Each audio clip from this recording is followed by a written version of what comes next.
tripods at least. They're very clampable. So like when we set it up, Dylan clamped his hand, and you just get like cuts and stuff because they're kind of like. I'd have to say the tripods are the cheapest thing we have on this. They're just so shitty, but like they just clamp. A lot of injuries. I mean, dude, you're dinging yourself every other time you go to change the audio. Well, we got to find a better way for like where the focus right is right now, because I feel like it should be near you. But once maybe we get the microphone or something, we'll figure out a way to do it. But yeah, we'll figure it out. No, it gets the job done. It does. But we're working. I was talking with the radio station, so they might let us use their studio. Z89 or the WAER. WAER, which is kind of cool. That's like I'm fire. gonna start like kind of working over there. And they're gonna like maybe like back you with this a little. They're not gonna back me. I'm just gonna have to be their bitch boy or whatever. And then they'll be like, well, if no one's using the studio, like you could do your own thing. Like we're not gonna do anything with you. Right. But it's like mad professional. I've never seen a setup like with all those. Have you seen one of those layouts with all those buttons? Yeah, like the soundboard. Yeah. Oh no, that's with like the dials. Yeah. And that shit's crazy. I don't understand what any of that stuff does. That's like professional shit. But yeah, no. I used that at Z when I was doing Z. Like, What was it? Z89, the radio station. Is that in Watson? That's in Watson. Yeah, like I had to like work that soundboard to like fade in like I was doing like a music hour, and I had to like fade in my voice, and then like the music audio higher. It was a whole big thing. So were you a DJ? Essentially. That's so sick. Essentially, I would be like I'd talk like once every like 3 songs, and it would Yeah. be something like, "This is Brandon Mintz, and you're listening to Better Now by Post Malone on Z89." And I was like, all right, that's my job for today. Yeah. You got a great voice for it, though. Yeah, you do got a good voice for it. I mean, Could you know? I appreciate that. That's why we're here. Yeah. The BDJ field, you know. DJ. We'll see if maybe a little radio DJing's in my future. Facts. So did you play? Like you had to pick the songs too? No, they had the songs all lined up. Bastards. Like if I probably would have ended up playing Beer Bongs and Bentleys just straight through. The If entire they let me time. pick the music, they Yeah. would be like, is this like Post Malone Network, or like Yeah. I would have only played Post, but they lined up the songs for me, and I'd basically like pop in, like I said, every other song, and just like I'd say my little like one-liner, and then they'd have just like an open spot for me to like just to like ramble about something essentially. Mhm. So like whatever, like I remember like when I was doing this was like the baseball off season where like Bryce Harper, Manny Machado got $300 contracts. It was a $300 million contract. It was a huge thing. So I talked about that, and then back to the music. So like it was all about just like transitioning well and Yeah. fading in my voice, fading out the music when I wanted to. I did that for a little bit, but Yeah. Not- I feel like not that's in a kinda minute. cool. So what was that, your freshman or sophomore year? I did that a little bit of both.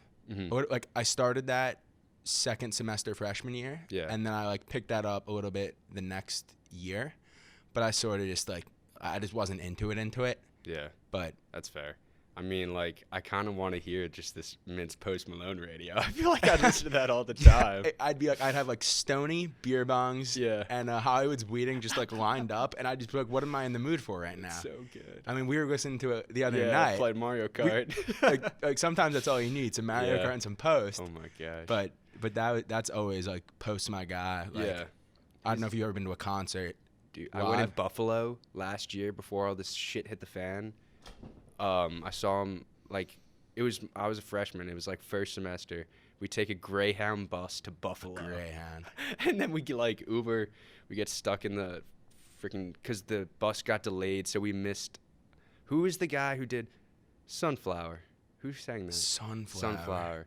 The guy, Sway Lee. Yeah, Yes. Sway Lee was opening for him. And we missed the entire opening because the Greyhound buses No. were gone. I've taken a Greyhound once. Yeah. I took it to Binghamton for SantaCon. You went to SantaCon? I went to SantaCon, dog. Oh my god. I was like, I was a freshman, yeah. and I was like, it was like that 3-week break between Thanksgiving and winter break. That like 3 weeks where like you have class for a little bit and then finals. And I was like, I'm really not trying to be here. Like I really just was out of it at that point. So I'm like, I should go to Binghamton Yes. and dress up as Santa. That is amazing. I ripped it, and it was like I'll be like, if we're being brutally honest, in my eyes, maybe a little overhyped. yeah. But I will say it held up to the standard that there were definitely like 1,000 heads with Santa hats. That is And ridiculous. drinking beer. Like it was a good time. I was with my friends, made a Yeah. good time out of it. That is so- You ever been to SantaCon? No, I didn't know it was like an all-city thing. I thought it was just like a New York City kind of thing. That I've never Binghamton, been. Oneonta are big with SantaCon. I like that, dude. Wait, so when does this happen? I feel like I need to go. It would have already happened, but it's once a year. Like I said, it's around that like pre-winter break time, Mm-hmm. and there's like a bunch of like darties, Yeah. and everyone just mobs the streets dressed as Santa. That's literally it. Like That could ruin some like kid's childhood, seeing all these drunk Santas going around. Santa's stumbling into Yeah. like a building or something. Santa taking a piss on the side of a building, Oh puking my on the. Oh God. my gosh. Are there any elves that run around too? It's strictly Santa event, bro.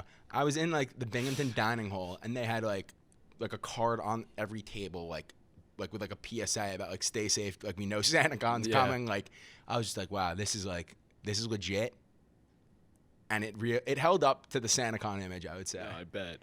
There's some like crazy events that go on in this country, like when people just like gather. I think Comic-Con is kind of funny too. Comic-Con. Have you been to Comic-Con? No, furries have that stuff too. Furries? Oh my gosh. Dude, furries.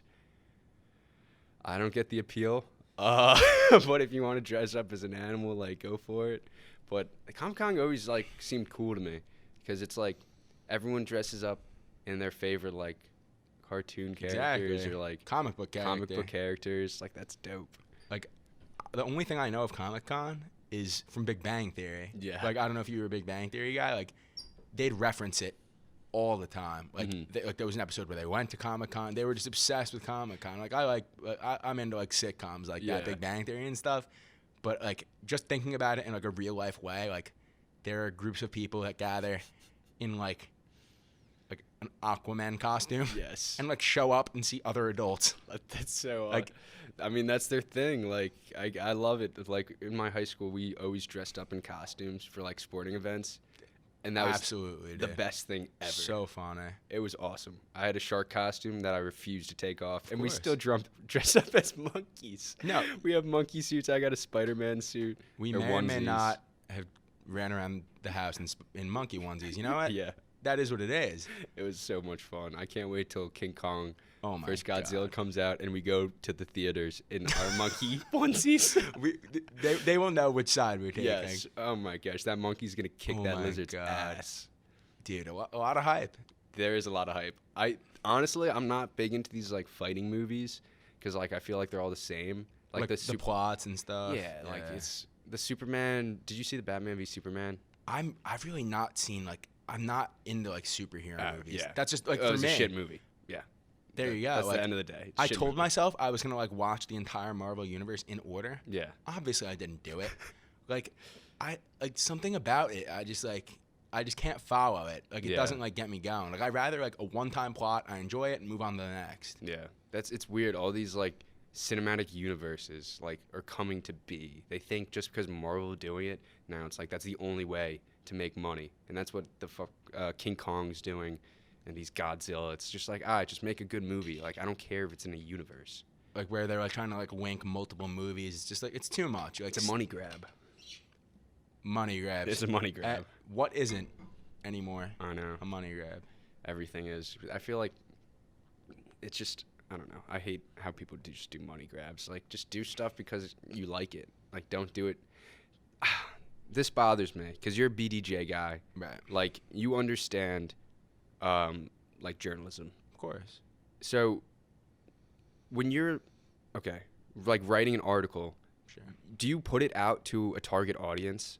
Like when you do anything, like I know for like television, radio, and film, you target it to a certain audience. Like, hey, I'm looking for college students, males. Like that's who I'm trying to get this show out to. For who you're pushing your content to. Yeah, and like say like Barbie's like not trying to push it on 40-year-old men. There's Yeah. probably some out there that like it, but like their sure. target audience is young girls. Absolutely.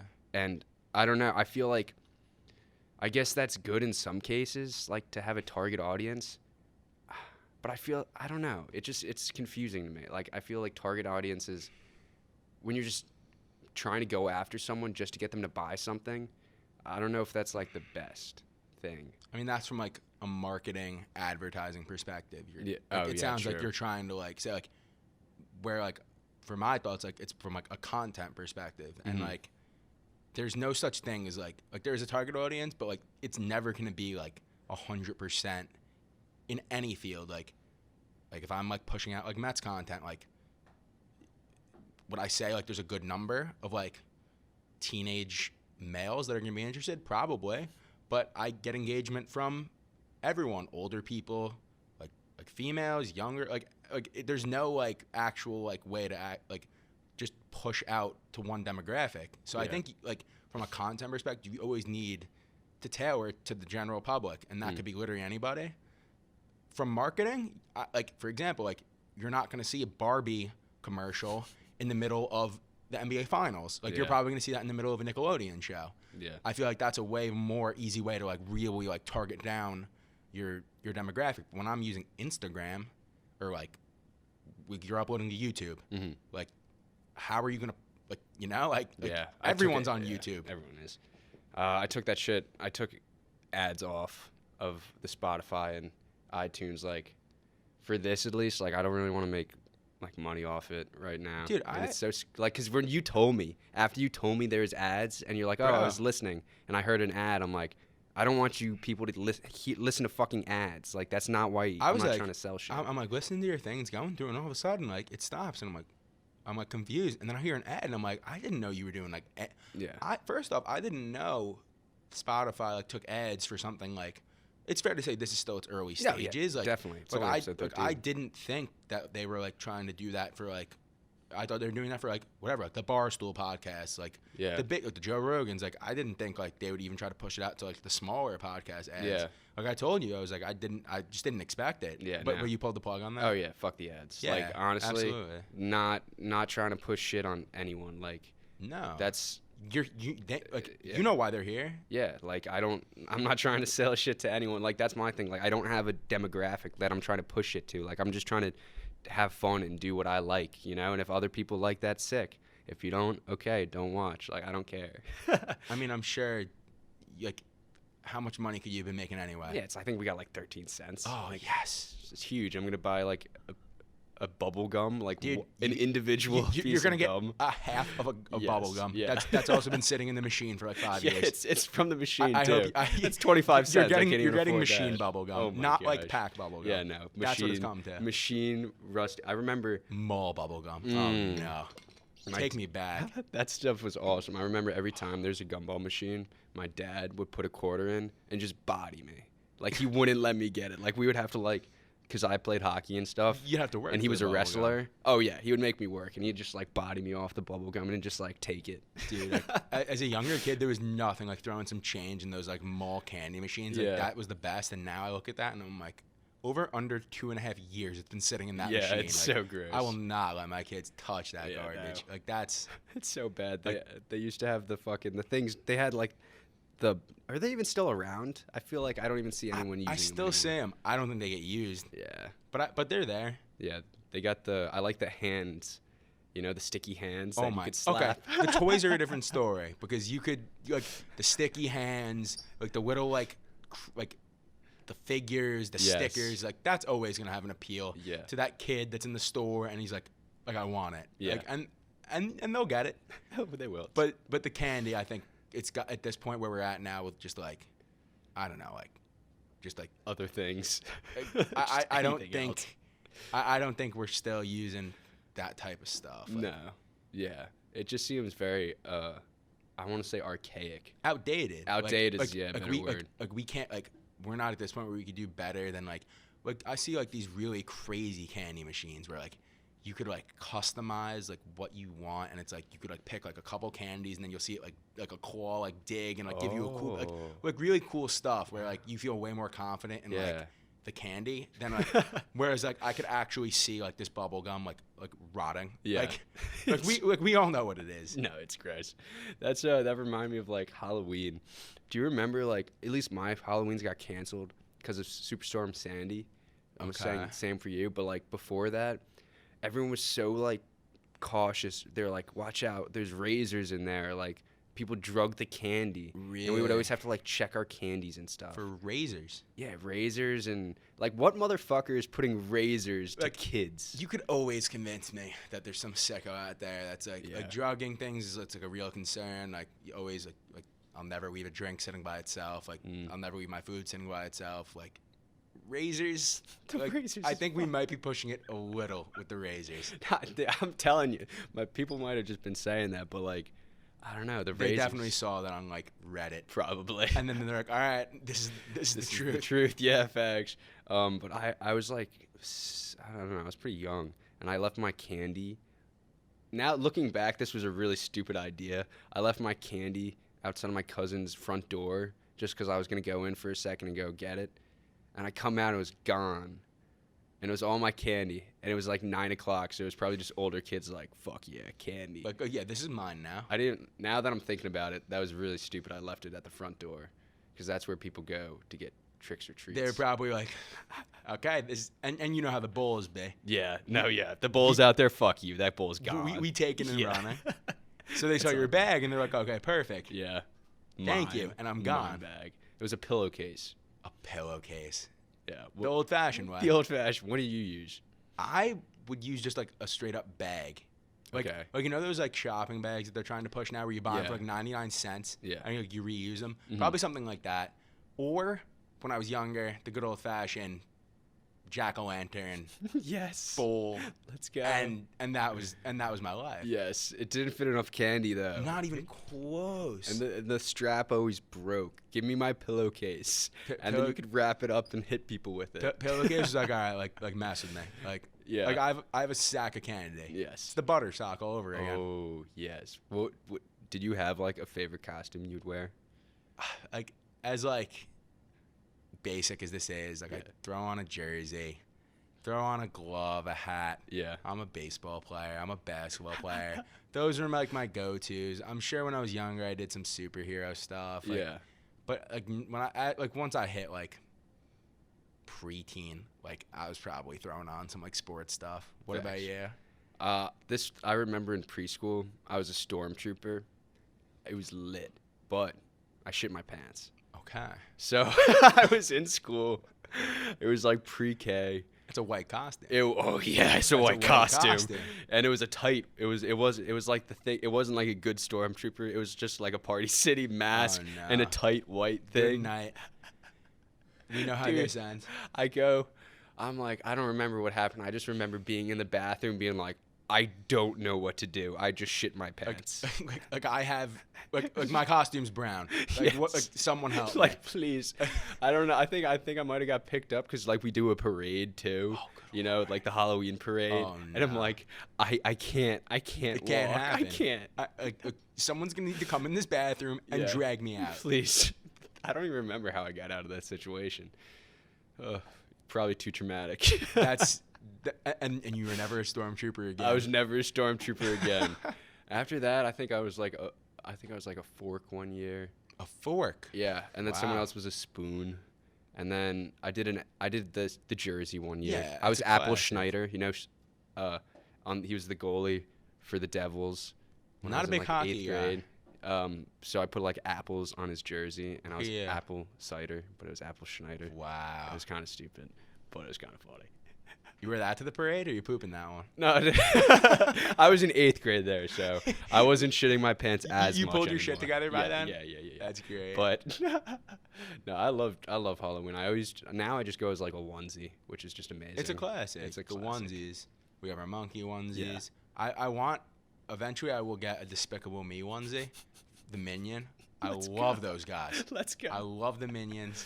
Despicable Me is an all-time animated movie. Yes, It's just so good. it is so The good. like I could actually watch that shit forever. Yeah, I could see you in a Despicable Me in the Minion onesie. I That'd I- be so fun. like one night, like it was over the summer, like I was working at camp, and like I was with my friends, and we were like just so bored. We started like we took a deck of cards, and we would like say like, okay, like we're gonna do like a bunch of rounds of these, and whoever pulls like the lowest card of the four of us would have to do whatever we determined before the card. Yeah. So one of them was we're like a somewhat big camp, like probably talking.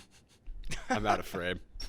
Probably talk like this is probably in front of like 500-600 people. Like the loser would have to show up after their second swim back in front of all of camp in a Ninja Turtle onesie. It's like 100 degrees, a full onesie in front of all of camp, and I draw the lowest card. Yeah. So I'm walking out and I come down in a Ninja Turtle onesie and I just feel the eyes. I feel the eyes. They made me go up to the front to like do something. I'm just like this is a nightmare. Yeah. This is like 2 years ago. So like I'm too old to be wearing a Ninja Turtle onesie in front of other people. And then of course that day we as a division we won something. So they bring us all together for a group picture. So now it's like cemented that In history. like I just wore a Ninja Turtle onesie in front of all camp. And I was like, all right, this was too much for me. What kind of camp? So I know, like, what do you do at this camp? Like, I always hear, because we go to Syracuse, everyone's like, oh, I know you from camp. I'm like, So what the funny. fuck do you guys do at camp? Jewish camp is just essentially like this camp that I worked at. I went there for 10 years, worked there for 4. That camp is essentially my life during summer. It's essentially just like the typical day camp, like you like all the sports, but like there's baseball, basketball, football, etc. Like for people that aren't as like sports inclined, they have other stuff like there's art, drama, music, whatever. I was always in sports camp. I would literally show up at 8 in the morning and I would play sports until I left at 4. Like, and for That's me, sick. that was like it didn't get better than that. Yeah. Like, and there was like baseball league where like we'd draft teams and like we'd have all that stuff. When I was a camper, like I remember like baseball trading cards were like my life. So I'd show up with my binders in my backpack and we'd all like flex our cards at lunch. I'd be like, yeah, like take a look at this like Andrew McCutcheon Topps attacks I have, and I felt like the biggest kid at camp. Like, do you know Gaga, the game? Oh, yes. Like we'd have Gaga's intense sick. Gaga tournaments. Like as a camper, like that was my life. Like I loved it. I started working there, and then it was a totally different perspective, whatever. Like, and then I got to do like the other side of things, where like by my like third year, I was like head color war captain for like all of camp. Like that was fun. Like, What is color war? so color war is like where you basically like divide the camp into 2 teams, white and blue, and it's just like a week full of just like events, and like you have a winner.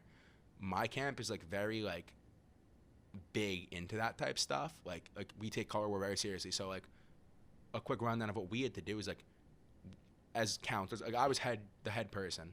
Like it's called general at our camp, and then I'd have like my group of sergeants. We had to like our responsibilities. We had to write and teach all of our kids a song that we wrote about our team. I was the Blue Circus.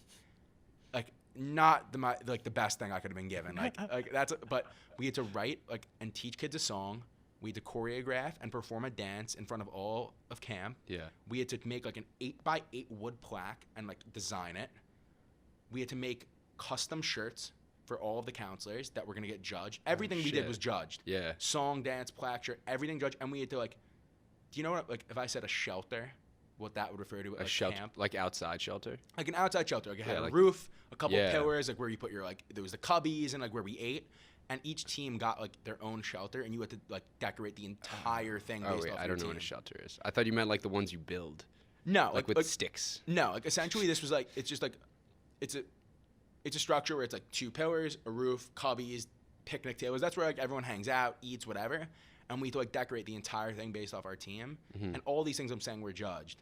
So like for me as a counselor, like that was like a lot of pressure, like orchestrating all Yeah. that. And like there was other cool stuff like they did like you know Survivor. Yeah. They did like a counselor Survivor that I so was a part cool. of, where like every week like you'd like participate in a challenge in front of all camp, and as like if you move and like you win, you move on. Like just cool things. Like I'm trying to give you like the idea of just like the Yeah. things like at a camp. Like This you is said, not what I imagined yeah, no, Jew like, camp would be like. like just good times. Like as a camper, it was all about the like I'm about to play sports for 8 straight hours and Yeah. I'm gonna love it. That's and then as a counselor, like, I got to take part in like really fun activities where I was able to like do things in front of like the campers and Yeah. like give everyone a good time and hopefully like entertain, you know? Like That's so as a sick. counselor, like you're almost an entertainer. Yeah. Like that's how I looked at it. So like am I like you know me, like am I Yeah. the type of person like am I like this like crazy outgoing person? Like I wouldn't say so. Like here, like I'm pretty like laid back. But when I'm at camp and like there's like 500 kids staring at me looking for a smile, like Yeah. I danced. Yeah. Like I literally got out in a tank top and a top hat Mm-hmm. and like these like low cut shorts that they made us wear, and it's like a tradition, and like Yeah.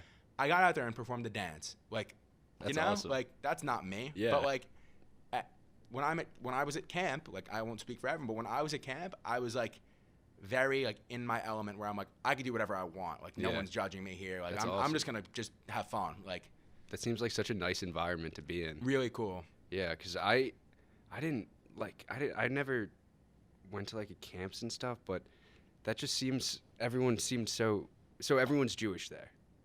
You don't have to be Jewish. Okay. You don't have to be Jewish. It's a Jewish camp, so like there's Jewish elements to it. So like there's like a required like there's like an activity that you get like roughly once a week is like Jewish culture where like you learn a little bit about like Judaism and like they make it fun. Like you'll cook like something cool and then you'll like play like a cool like activity like a Jewish sport or something like that. And then there's also this thing like every Friday like for Shabbat like we gather and like they make it fun like they'll like sing some songs and like we'll have challah, we'll have grape juice. So like it's not like you don't have to be Jewish to go there or work there, but if you're there like you're gonna have to like embrace like the Yeah. Jewish elements of it. That's awesome. And then when you're not doing that, you're diving on the baseball field. Yeah, I and want to you're- go. It's the coolest. Like it's awesome. Like what did you do during your summers growing up? When I was younger, I went to like I don't know, gymnastics camp with Miss Morgan, absolute baller. Like I was not very good, but we'd like bounce on trampolines and did somersaults. I'm so unflexible. I couldn't do any of that stuff. But then when I got older, like I went to tennis and golf camp. So I'd play golf and tennis, which was fun all day. And then, yeah, that was pretty much it. I didn't really do much in my summers. I always wanted to go to camp. It always seemed like a lot of fun. I'm going to actually move my camera up because I don't like sitting so low. For sure, dude. I'm sorry. Dude, You're good. What? You're I feel good. very out of it right now, to be honest with you. My head feels You alright? You want to take a break? No, I'm chilling. Thank you, though. Yeah. Yeah, this fucking Lexapro shit is fucking with my head. Yeah. I just got on fucking antidepressants, and I took them the first time yesterday, and it just... Last night I was so drowsy and fucking Yeah, exhausted. I'm sure. Because my body's still trying to get used to it. Wow. And today it's just... I just feel out of it. But I think it's only supposed to last like a week, and then I'll be Right. getting there. But yeah, I don't know. But that's where my head is right now. But no, yeah. But we were playing fucking what's it called? Super Strikers last night. Oh, good lord. Don't Dude, get me started. Dude, you were whooping. I don't get like. Have you always played? I played very rarely in high school. My friend who lived near me had it. That's all I'd play, and I was like, okay, like I like this game. So I got the GameCube disc and played it in the Wii. Mhm. And then I'd say last year, when I was living in Watson with Evan, Yeah. like we played a good amount, and that's when I really got good. And now me and him, like you see, like we have these like crazy games. Like we played last night. Yeah. Like Strikers, like is a great game. Like Mario anything is a great game. But like and I hate soccer. Like soccer for me, like I'm a sports guy, you know that? Yeah. Like, I could say soccer is the one sport I genuinely dislike. Something about it to me, it's like you run back and then they run, maybe 2 goals in a game. Yeah. You're just like it's like for hours. I don't get the appeal. But when it's Mario out there, it just changes the game. Dude, you're rocking Waluigi last night. Oh my god. He kills it. He's but different. The two strike hit for the goals keeps it so entertaining. Game changing. Like I was up 7. What was it? 7-2. You were up 7-2 with 3 minutes to go. It's a 5-minute game. Yeah. So we're not even at the halfway point yet. Yeah. And I'm like, okay, like I'm definitely down right now. Yeah. But I'm like, all it takes is like, it takes like 2 2-pointers, which is 2 shots, and you're down 1. And Like- he's right back in. and Yeah, then- and you beat me by so much. And like the final, like I don't know if you remember the Yeah. final score was 12-7. Me. Yeah, you fucked It was me. 10 I had unanswered. 10 unanswered goals. That was just brutal. It's such a momentum game. Like I was telling you last night, like we used to play like on the GameCube when I Right. was young with my brother and my dad. Like they would play all the time, and it's just so much fun. Like we do that in Super Sluggers, There's no- nonstop. like, Super Sluggers. I have the Xbox Series X. I have a next gen legit gaming Yes. console. And what am I doing? Yeah. I am playing Mario Soccer on my Wii. I'm gonna hold that Wii on forever. No, I'm yeah. never gonna let it go. You can't. I won't. It's the best thing ever. It's the best. Like like Sluggers, Yeah. Strikers, Mario Kart is a great game. Like Wii Sport Resort is a great game. Like there's just like so much you could do with the Wii, which I just think. Like some of my friends would like sold their Wii when they were like a little younger, and like Yeah. like it was probably right when they thought they were like a little too old for it. Wrong What? answer. Incorrect. Yeah. But like I just like I held on to it. I didn't touch it for a while, and then I was like, okay, I'm gonna bring it to school and see if I enjoy it. And now it's just like you see, we're playing every day. Oh, we play every day. Every day. We gotta have a Wii, GameCube, Nintendo Switch tournament. I'm telling you. I like because that. We got.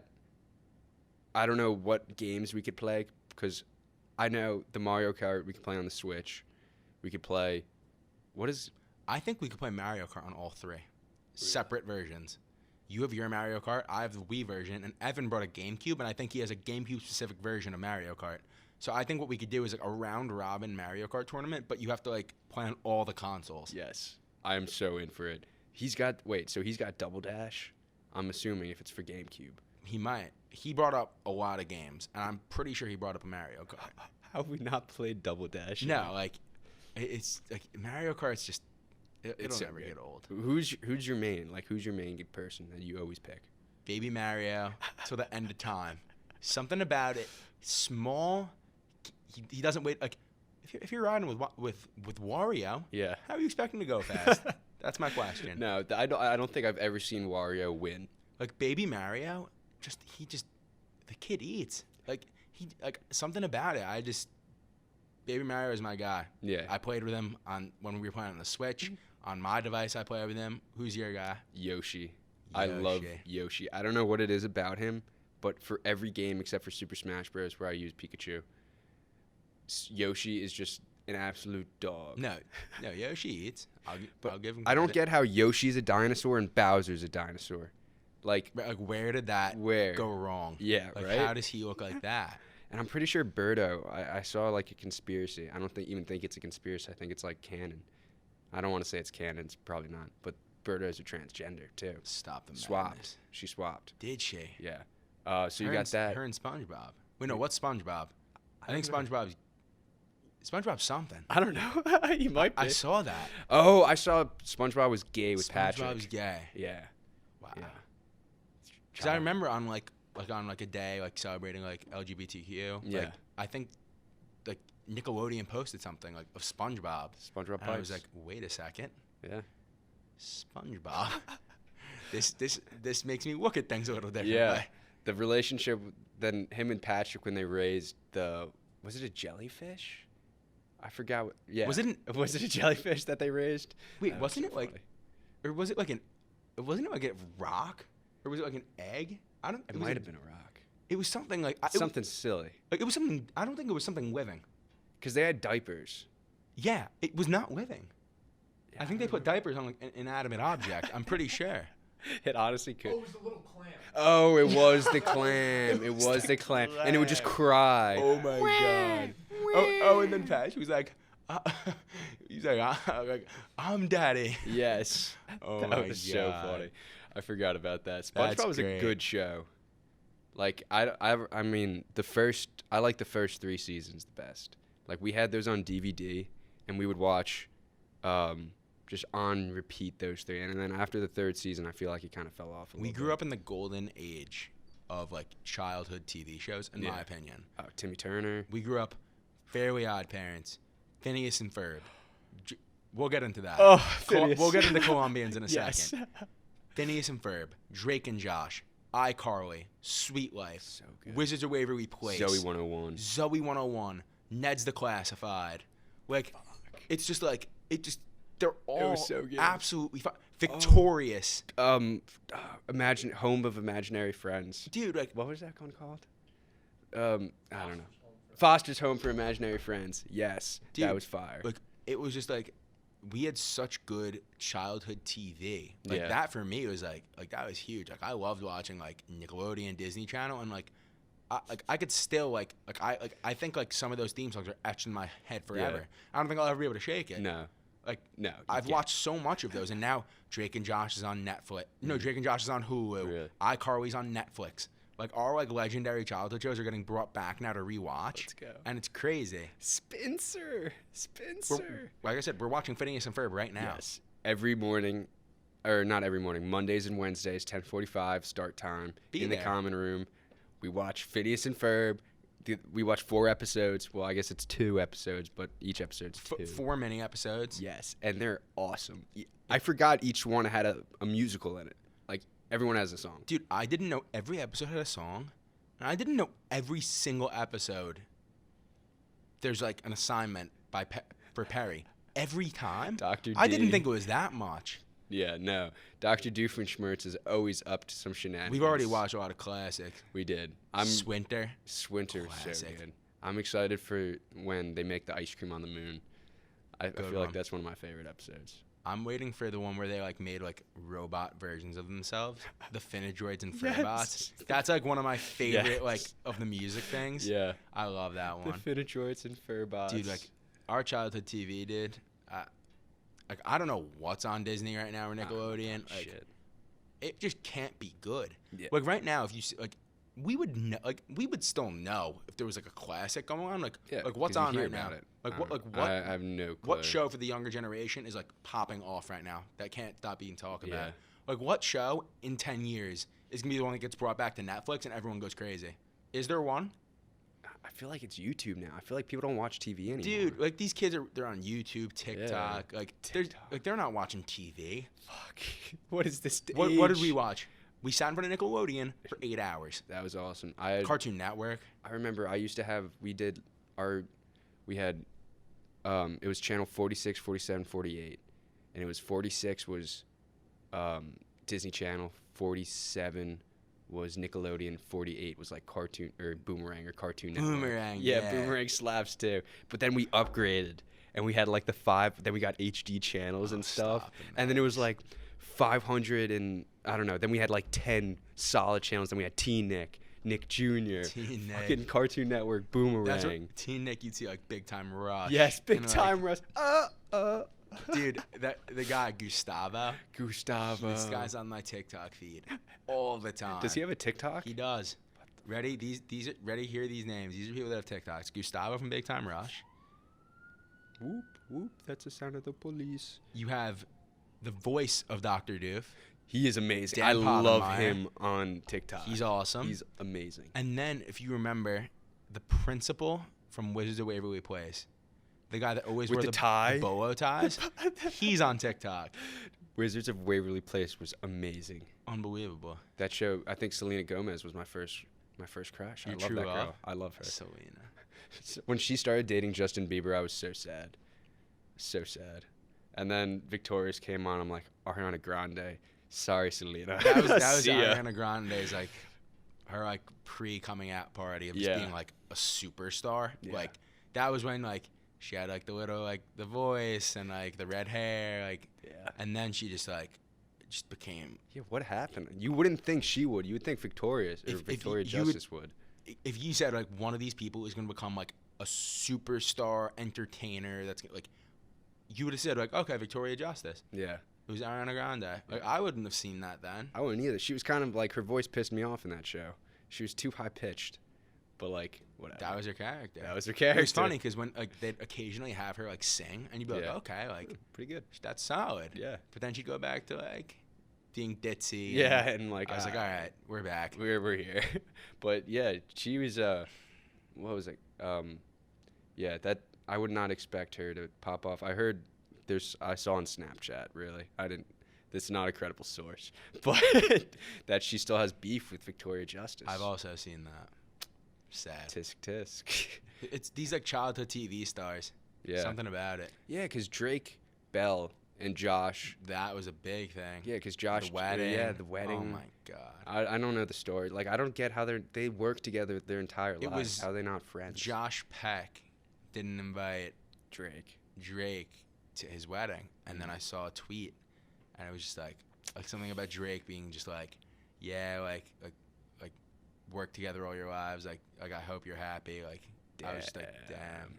That's tough. But they're good now. I'm pretty Are sure. they? That's good. Like I don't. Oh, that's did you see the reunion that David No. Dobrik did? No. David Dobrik did like. Did he? I think he did like. Oh no! What I saw was when he surprised Josh Peck with Miranda Cosgrove. Oh. That was cool. He had like him blindfolded, and then Miranda Cosgrove walked in, and like and she was just like, "What up, boob?" And I was like, "Oh God, we're back." That was so much fun. That show was so good. Really Oh good. my gosh. Did you see the conspiracy that like Drake and Josh, Carly, like got abducted by Crazy Steve? Got her memory wiped, Yes. and then she's like, and he was like, "My name's Spencer." Yes. Totally changed his act. Spencer. Dude, he was crazy in Drake and Josh. He was funny. Absolutely psycho. Yeah. But he was a great character in iCarly. Oh, he was. Spencer was so He was the funny. best. And then Gibby was just a clown. Gibby. Yeah. I loved Gibby. And then Guppy came in later. There's just so many good shows. But, like, even Phineas Ferb, watching it now, it's like, it was well written. Like, all the stuff is very well put together. Like, Just it's funny. not... Yeah, just it's like funny. kid funny. Like, Yeah. I wouldn't even say kid funny. Like I still think it's laugh a funny. little. It's funny. Like There's some times where I just start cracking The up. writing like, is this funny, hilarious. like- yeah. Because they put in jokes, too, for, like... kids, like there's, I don't remember, like Candace was like tripping on shrooms Unreal. in that one episode. Candace, like that. Like there's not a moose talking to you, girl. Like come on. Oh my gosh, my nostrils are whispering to me. No, we were like all like then we were like okay, we know what Yeah. she's on. It was the like what was it? It was like the moss on like the Yeah, the tree. moss on the tree she The touched. moss. All right, Candace. Okay, Candace. You were on a camping trip and we know what you Yeah. that show is ridiculous. I'm so excited for Monday so we can watch again. It doesn't get old. It doesn't. It I really look doesn't. forward to it. And then, yeah, but like, it's weird. It's gonna be interesting to see, like, what these kids are watching. Like, what do they watch? Just like Dude, I don't cringe, know. like Fortnite videos. I think it's got to be like that. Like they're definitely into like these vlogs of like content creators. I could see like my brother when he was younger was really into like people's vlogs. I don't know if that's still as big now, but like I could definitely see like kids just like they're probably into individuals more than they are like a show now. Whereas like we loved like the idea of just like sitting and watching an episode of Sweet Life. They're like, Yeah. okay, like I'm gonna go watch like what David Dobrik's doing right now. Like, Yeah. I don't care. Like Is that like? Do you think that's a good influence for these kids to be watching these like, content creators that really don't? I feel like not all of them have the best morals. they're definitely not tailored to kids, but I think that's what kids enjoy. Yeah, it's kind of scary. Like, I would not want my kid watching like Jake and Logan Paul and being like, Well, these kids are badass. They're a whole nother thing. They're ridiculous. They're so. I don't. They have they're whatever. Yeah. Like the Jake Paul podcast, Impulsive. I have never heard it. Yeah, I was like when it comes up like on my feed, like I'll like listen like very briefly. Yeah. Not into it. And now have you heard of, like the BFFs podcast with Josh Richards, the No. TikToker, and Dave Portnoy, the head of Barstool? Okay. No. Very interesting duo. Are they? It's like you have like this like 40-year-old man that runs like a sports lifestyle company, and then like an 18-year-old kid that like dances on TikTok. Why are they together? And, like, how did they get put together?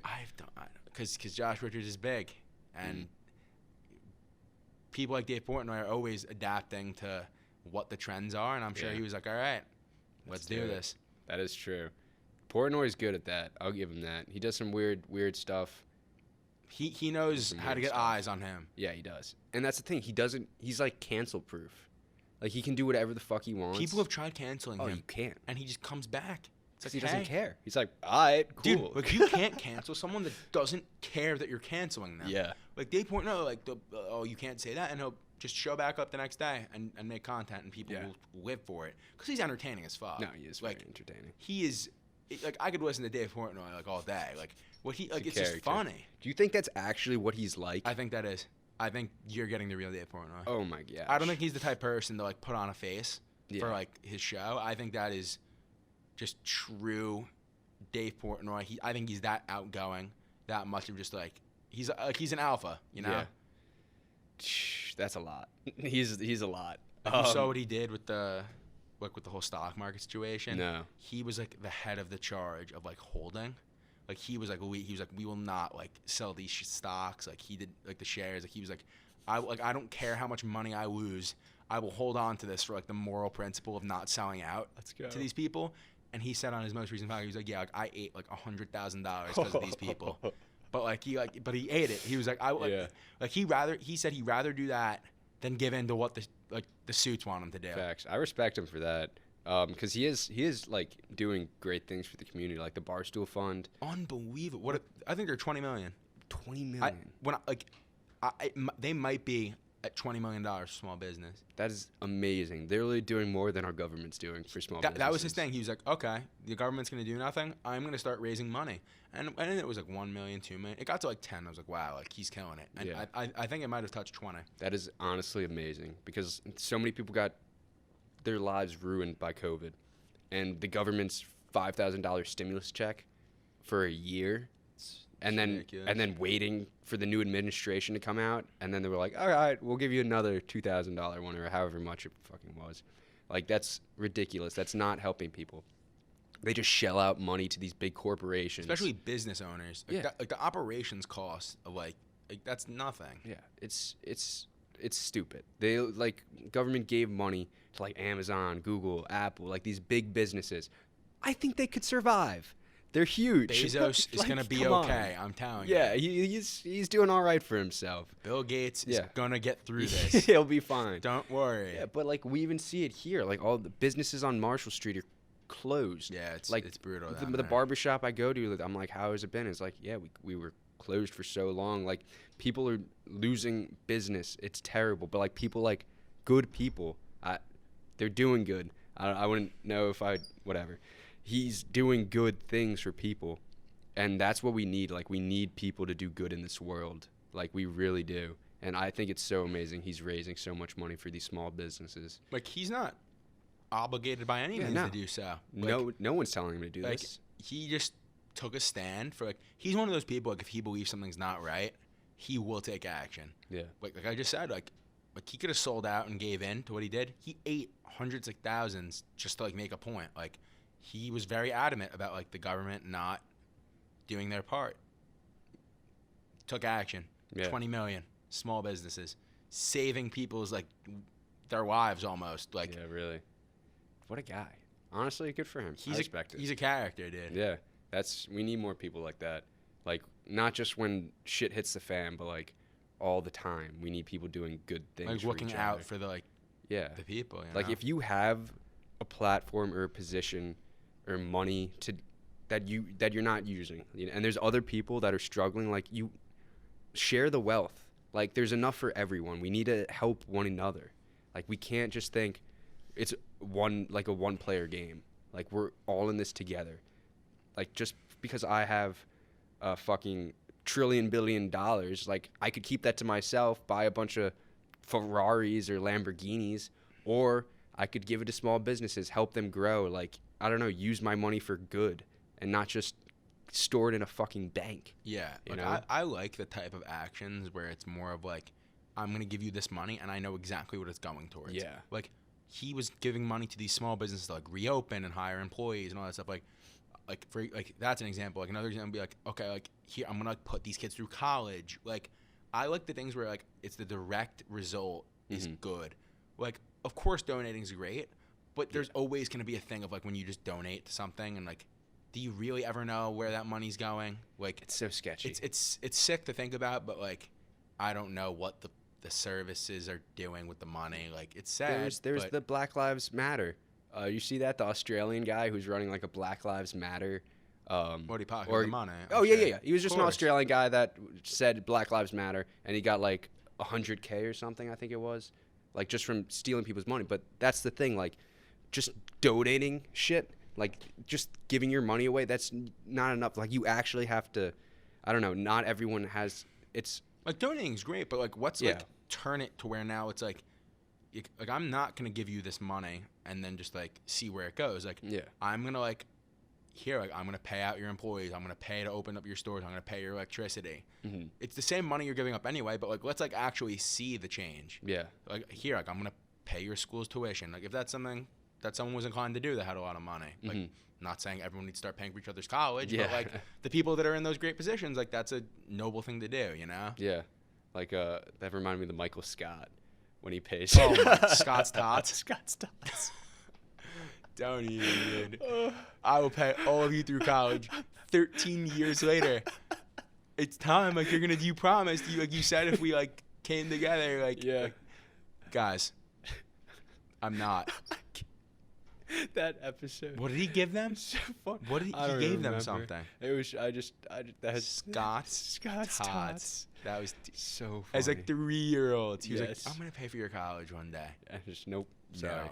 Yeah. I'm gonna run out. Yeah, but like we see the same thing. It's like for like people experiencing homelessness, like when they're asking for money, like you give them $5 or whatever, they could just go buy drugs. But like Of course. you need, if you give them food, like actually go into the community, like That's help the difference them. I'm saying, bro. You need that. You Like, need I feel that much difference. better Yeah. like buying them a sandwich and like giving them that to where I know like that as opposed to like money that could be on everything.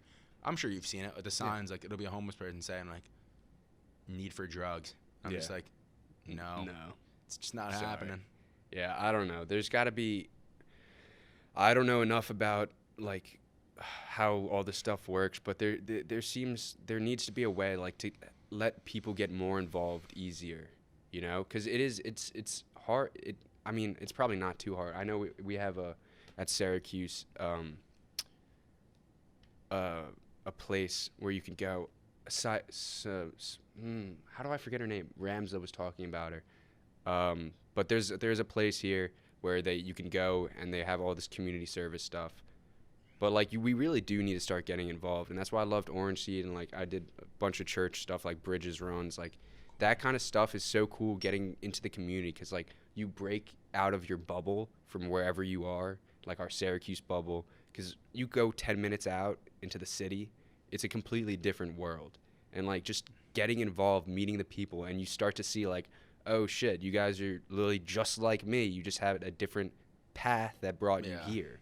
You know, like people aren't as fortunate to have like the paths we had to get us to college. You know, like their home lives could have been abusive, drug filled. Like we don't know what happened to them to get to that point. But like I don't think no one chooses to end up there, you know? And like we have to acknowledge that they are people. Just because they're down on their luck right now doesn't mean they will be forever. Like we have to help in any way we can. And like my philosophy teacher's like it's like she helps, I forgot what the right word for it is, but like rape victims. Like Yeah, man. that's terrible. Like that she sees so many people do this great stuff there. Like we need to help each other in any way we can. Like some people, like I'm not saying like everyone has to just go out now and just do crazy community service, but like little things, like do what you can, you know, everyone can do something, even if it's just like being nice to people. Like everyone can do something. Yeah. I don't know. It's the truth. It is. I think we do need niceness in this world, but yeah, we'll go. We'll see. I think we're on a good path, even though. I mean, now more than ever, I would say. Right. Just human decency is like. Yeah. Like we're all just tired and stressed of just like our wives the past year. So like, just a little bit of just normalcy and kindness like, goes a long way now more than ever, I would say. Right. Agreed. And I hope when stuff starts opening back up, like Syracuse, dude, that email when they're like, it was the most ridiculous thing. I don't know if we talked about it. No, I think it came out yesterday, and Where they they like raised the capacity. Yeah, but the first one was like before they raised the capacity from the state. Oh my God. And they were just like trashing. They're like literally calling out like people, like saying, fuck you guys, we're gonna suspend people. They sent out an email. They're like, yeah, like we're like 40 people away from like something like that. Like you guys don't know like how much you're playing with like in campus life. And then like an hour later, like they like increased the threshold by like 800 people. Yeah. So they're like, okay, let's relax a little. It was literally, it went from just like, we are so strict, like we're gonna kill you if you don't wear a mask in campus. And they're like, all right, Cuomo said we could chill. Yeah. Cuomo was like, it. let's all relax. He's like, all right, you're fine.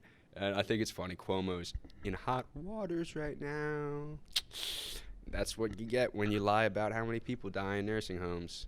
Like, he literally covered up. Did you see about that? Nah. So he used the nursing homes to put the COVID patients, and he said when he was asked about it, he said, like, I think it was 8,000 people died, around 8,000 people died. And then what actually happened was way more than that. It was like 12,000, closer to 13,000. Like, the numbers were skewed. I don't know if I'm getting the numbers correct perfectly, but it's like he decreased it by so much. And now he's getting like, there's Assemblyman Kim, I think it is. I don't know. That he was just like, this guy is just like literally an assemblyman, the first like Korean assembly person in New York. And Cuomo is just like Italian politician, pretty much, like hard ass, corrupt. And he's like, calls this guy on the phone, like yells at him. He's like, I could squash you. I could ruin your career. I could end you. And then like he does the same thing in a meeting, and someone fucking recorded it. Yeah, that happened yesterday. What's his name? Yeah, you're right. Assemblyman Ron Kim. Ron Kim? Yep. Yeah, it's ridiculous. Like, this guy is just your classic politician, Cuomo.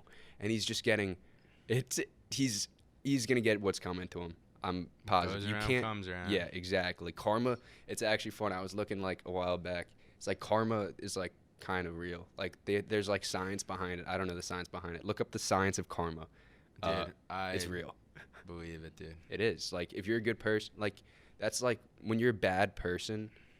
I like the saying, like, you can run but you can't hide. Like, you can run, you think you could be doing well in the short term, like eating junk food or whatever. It tastes good in the short term, but eventually eating junk food your entire life's going to catch up. And it's the same thing with being a bad person. If you keep being bad, like, if you keep doing things to screw people over, eventually in your life it's going to catch up to you. Even if it's not in this life, like, it will be in the next. No, it catches up. You'll run into someone that's going to take it the wrong way, and then you really got yourself an issue. And it's like, if you're hanging with the wrong people. Right? And I think I like to think of it like my room. When I don't clean my room, like, it starts off like, oh, there's a shirt on the couch. Okay, whatever. Week goes by, sweatpants, shirts, food stacked up. And then when you have to clean it up, it's so much worse. But if you were just you're good and you just were a good person, your room, you would just hang up your shirts. Everything would be clean all the time. But like, obviously we can't do that all the time. So there's shirts, like, we do some bad things, but it's easy to clean up. But you're a bad person. If you stack it on top of each other, that's when the consequences come. Oh, baby, you got a mountain about an avalanche on you. It reminds me of the bathrooms a little bit. Oh, yeah. The bathrooms, it's the same thing. Like, you let stuff stack up, it's going to be so much worse. And it's the same thing with mental health. Like, grass. I remember we had that conversation. Yeah.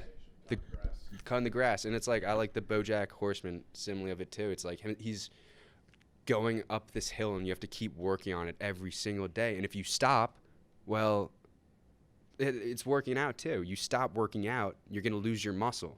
You're going to go right back to where you started. Yeah. And it's going to be so much harder to get back to where you were. And there's things in our life, like, it sucks, but we have to keep our bodies healthy. We have to eat healthy. We have to keep our minds healthy. And it just, when you let it go, it's so much harder to get back to where you want to be. But once you're there, you just do a thing a day. It's just a routine, you know? You eat your grilled chicken, you do a pump. Me. Yeah, dude, it's hard to get started, though. And it's hard, especially like for people in like their 40s, their 50s, their 60s that have been in this routine their entire lives. Like, you're ingrained into a way of living. Yeah, it's like the dogs.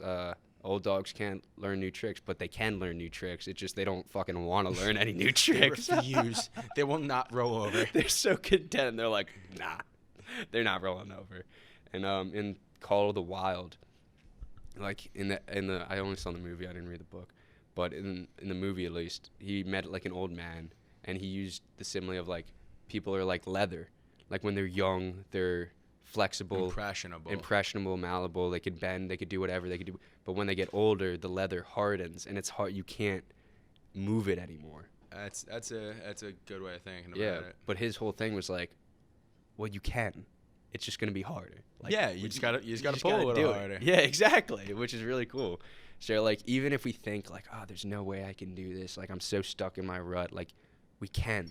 It just takes time and it takes effort. Nothing comes easy in life. Right now, we live in a world where like immediate gratification is like bigger than ever. Yeah. Like, I feel like it's that way with like that's partially like with a casino in a way. Like if you win a hand of blackjack, you're immediately gratified by receiving the money you won. Yeah. Like, and that's why people love that. Like you know, I just got on like the new plan where like now I'm like eating better, working out, and like MW Fit, baby, check it out. shout out M Wade. Yeah. We're putting in the work, but Yeah. like now it's like I'm sure it's more than just me. Like in a couple of days, people are gonna be like, okay, like I'm eating better, I'm working out. Like why is nothing happening? Yeah. But like it's a process. Like things aren't just gonna happen like right away. But I know that's myself included. I do like some immediate results just in life. Like it's the best. It is really nice. And I got on his plan in October. Are you doing that now still? Yeah, I'm still on It's it. awesome. It's awesome. Like the first time, like I'd work out once, I'd wait a week, and then I'd do it again. I'm like, fuck, I don't see. Like I didn't know how to do any of the movements. Like I didn't. Yeah, bro. But I kept doing it, and I kept pushing myself. Like, all right, I'll start low weights. Cause like I'm a pretty scrawny kid. Like I'm not big. We're like, getting big now, though. Yeah, I'm getting there now. We're 5 months in. Wow. And like And you've been doing the things he's been giving you. And, yeah. And I'm sure now. Like I see you in the basement. Like you seem very in control of what you're doing. Yeah. I gotta today. Speaking of that, I've been staying away from squats and deadlifts. So I think I'm gonna have to tackle that today. I'm not excited. Squats. But like that's the thing. Like I tried to do it last week. I failed miserably. Yeah. And I'm gonna go back at it this week, and I'm gonna try, and I'll probably start with like 5 pounds, just because I don't want to blow out my back. Dude, do the bar by itself. Yeah. Like don't put any weight on it. Like Yeah, get the form down. that's exactly what I did. Yeah, that's a move. That's just like, yeah, the no bars, no weights. Because, like, we think, especially with working out, and you could think of it with anything else, everyone just wants to lift the heaviest weights. It's competitive. Yeah, But but it really it should it shouldn't be. based off your individual needs. Like it shouldn't be like who's gonna like if you're working out with 3 people, like all right, like who's trying to go the heaviest. Yeah. I'm not putting on more weight than Evan. Yeah. We all know that. Like, Clemens, I remember we were doing bench, and I was putting, like, 25, 35 Yeah, on. oh my God, He yeah. just put, like, so much. Clemens like, all I'm right. like, oh, my God. Clemens like, load him up. Yeah. Oh, and he's like, this is just my warm-up. He's a fucking beast. But, yeah, it is. We got some units there. We do. Like, our house is working out. Like, literally, even LaCorey's in the basement now. I saw Everyone that, is yeah. working out. There might not be a person in the house that's not. I don't think so. I think I've seen every single person. Yeah, everyone's doing it, which is Triola? great. Yeah, he'll get there. I think we have one. We have Alex one. T, the person that we pay our dues to. Yeah, our will dues, not our get in tax the gym. collector. No, he'll get there. But He like thinks he everyone, can just charge me money and then not work out. everyone has their own path too. That's another thing. Took like me a while. we can't. Yeah, exactly. Like we can't do anything until we want to. You know, like everyone can tell you to work out, eat healthy, do whatever. But until you want to work out, you're not going to. Truth. Which is, it's hard, but like, and it's hard for some people to accept that. Like, I know we want the best for everyone. Like, in any case, we want the best for a person. And we could try as hard as we want to help someone, but if they don't want the help, there's nothing you can do.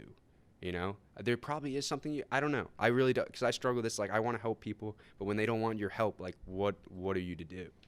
You know? You're wasting your time and theirs. Yeah. Like if you really don't want it, like Yeah. like I wouldn't be like down there with Evan, having him teach me the movements, Yeah. the protocols, like the way to stretch, and it's like I'd be wasting his time if I wasn't committed, and mine. Yeah. But like like if you would have told me like last semester that I would have like all right, this probably sounds a little more dramatic than it needs to be. But for me, Yeah. getting up to go to the gym at 10:30 in the morning is a lot for me. That's a I'm lot not a for morning a lot of person. people. Okay, I don't want to make it sound like I'm this like this champ that's getting like okay, Yeah. like people go to the gym earlier than that, I understand. But for me, getting up at the gym for 10:30 was not a thing in the cards. Yeah. Until now. So the fact that I got out of bed and left the house at 10:30 to go run 3 miles, That's big for me. Yeah, that's huge. I know I'm like, all right, 10:30. I'll see it at noon. Yeah. I you won't see me in the gym No, earlier than fucking like 4. And I wasn't happy about it. Yeah, but I no, did it. that's 'cause awesome. I knew I was coming here. Yeah, that's great. And I'm glad you did it because now we get to talk. Exactly. Yeah, but like, especially like you're talking how Evan's teaching you the forms and stuff, like learning, because you could just bullshit and be like, oh, I know how to do this. And if you have the wrong forms, you're going to get hurt. Like, I'm going to be telling myself that I'm doing the right thing, but my body is going to know I'm not, and I'm going to get no results. And I'm going to be like, where are the results, knowing I'm doing the wrong thing? Like, we need to put the foundation is so important. And that's like the Star of David. That's what I was looking into last night. Sure. The middle part of it, that represents foundation. And the foundation, all the other, like, the spaces, I don't remember exactly what they all were. It was like harmony, perseverance. I don't remember what the other ones are, but there's 7 of them. But foundation was the biggest one. Without like structure, yeah, like nothing's gonna actually like develop. Yeah, try building a fucking building with a shitty foundation. That shit's gonna come down crashing. So you need that foundation, everything we do, which is so important. But yeah, and that's why like I'm like your podcast. I'm very excited because you do have that foundation. Like we've been working together. Like I mean, I'm just helping. You're doing all the fucking work. Like you got the graphics, you got the equipment, right? You've put in your work. Like you've done the BDJ stuff. You ran it in the past. Like what led up to like what has been your foundation? Because I know you were talking about before a little bit how like you had a fan like the page. I didn't even know it was. I didn't know anything about it. So like what was that? Like how did you even get started into this? Because I know you love the Mets, but right. So I've been like a diehard Met fan my whole life. That's been like I love the Mets, Jets, and Knicks. Like those are my things. Like if you know me, you probably know I like those teams. But something about the Mets, they just mean the most to me. I couldn't explain why, but like they would be my number one if I like had to like just invest everything I have in it. So I was like 14, whatever, and I don't know what it was. Like I remember like I was like in my backyard by myself shooting on a basketball hoop, and I think the idea just popped in my head like, what if I could like share my passion and like opinions with like other people? And I was like, okay, like what ways could I go about this? And my friend had a Met fan page at the time, and like I saw he enjoyed it, so I was like, okay, you know what, like let me try this out. Like I was not I wasn't going into it thinking it would become anything. I was like, you know, let me see like how this like engagement thing goes. So I make the page. I'm obviously 14. Like I have no resources. Like yeah, like it's winter wonderland out there. Syracuse for you. Look at this. Non-stop snow every single day. And somehow the roads are always paved. Those floors have like so much heating. Yeah. Oh, is that what they do? Yeah.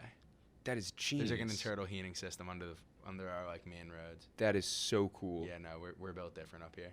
Yeah, and Texas gets 3 inches and their cows' ears are freezing off. Exactly. And power. 20 people? people? 58. 50. It went up to 58. Yeah. Oh my gosh, that's crazy. Yeah, my dad was telling me they were putting only enough electrical just to like keep it running, if that makes sense. That shit's crazy. We got to find a way because like climate is changing. If you haven't noticed, the climate is changing. Like we have to start getting ready and being able to deal with snow, heat, whatever in different areas that haven't Just seen like before. crazy fluctuations. Yeah, because it hasn't, at least in Jersey, it didn't start snow until February, and we got 3 feet of snow in one night. That's not normal. Like No. I think this has been the coldest year or something. I don't remember. I saw like a stat. I don't remember exactly what it was, but this year has been not great in the weather-wise, and I wonder why. Something's wrong. Yeah, something's wrong. I think it was in the Texas why it was so cold. It was like the stratosphere. Something happened in the stratosphere, like it not decaying, but being like, because we fucked with the stratosphere, and that's why all the weather's so cold. Yeah, but we gotta figure this shit out, because I really do like the lab grown meat for that, in that case, but whatever. Right. Back to the Mets. They're gonna have to learn how to deal with the snow too. Oh, Bastards. If it starts snowing in the middle of the summer, we're gonna have some issues playing Right. baseball. Yeah. But like the early stages, I remember hitting like 100 followers, whatever. I'm like, okay, like 100's a big number for me. I'm like, all right, 100 people care about what I have to say. I was using screenshots off of like ESPN and Yahoo Sports. Like I had literally nothing to work with besides posting. Like I did not know what I was doing. Yeah. I would take screenshots, I'd post it, write a little thing in the caption, and I get my 6 likes, my 1 comment, and I'm like, okay, people are looking at my stuff. Yeah. So I guess just like even the smallest bit of interaction like kept me around. And then like I gradually like at the beginning it was a grind to get from 100 to 200 to 5. Like it was very slow. Like it's an exponential growth, I would say. Like it starts off really slow, and then but once it picks up, it starts picking up. So like I would say like until I probably had like at least 1,000 followers, every follower I like had to like work for. Yeah. Whether it was like going on the Mets Instagram and commenting like follow me for Mets news, or like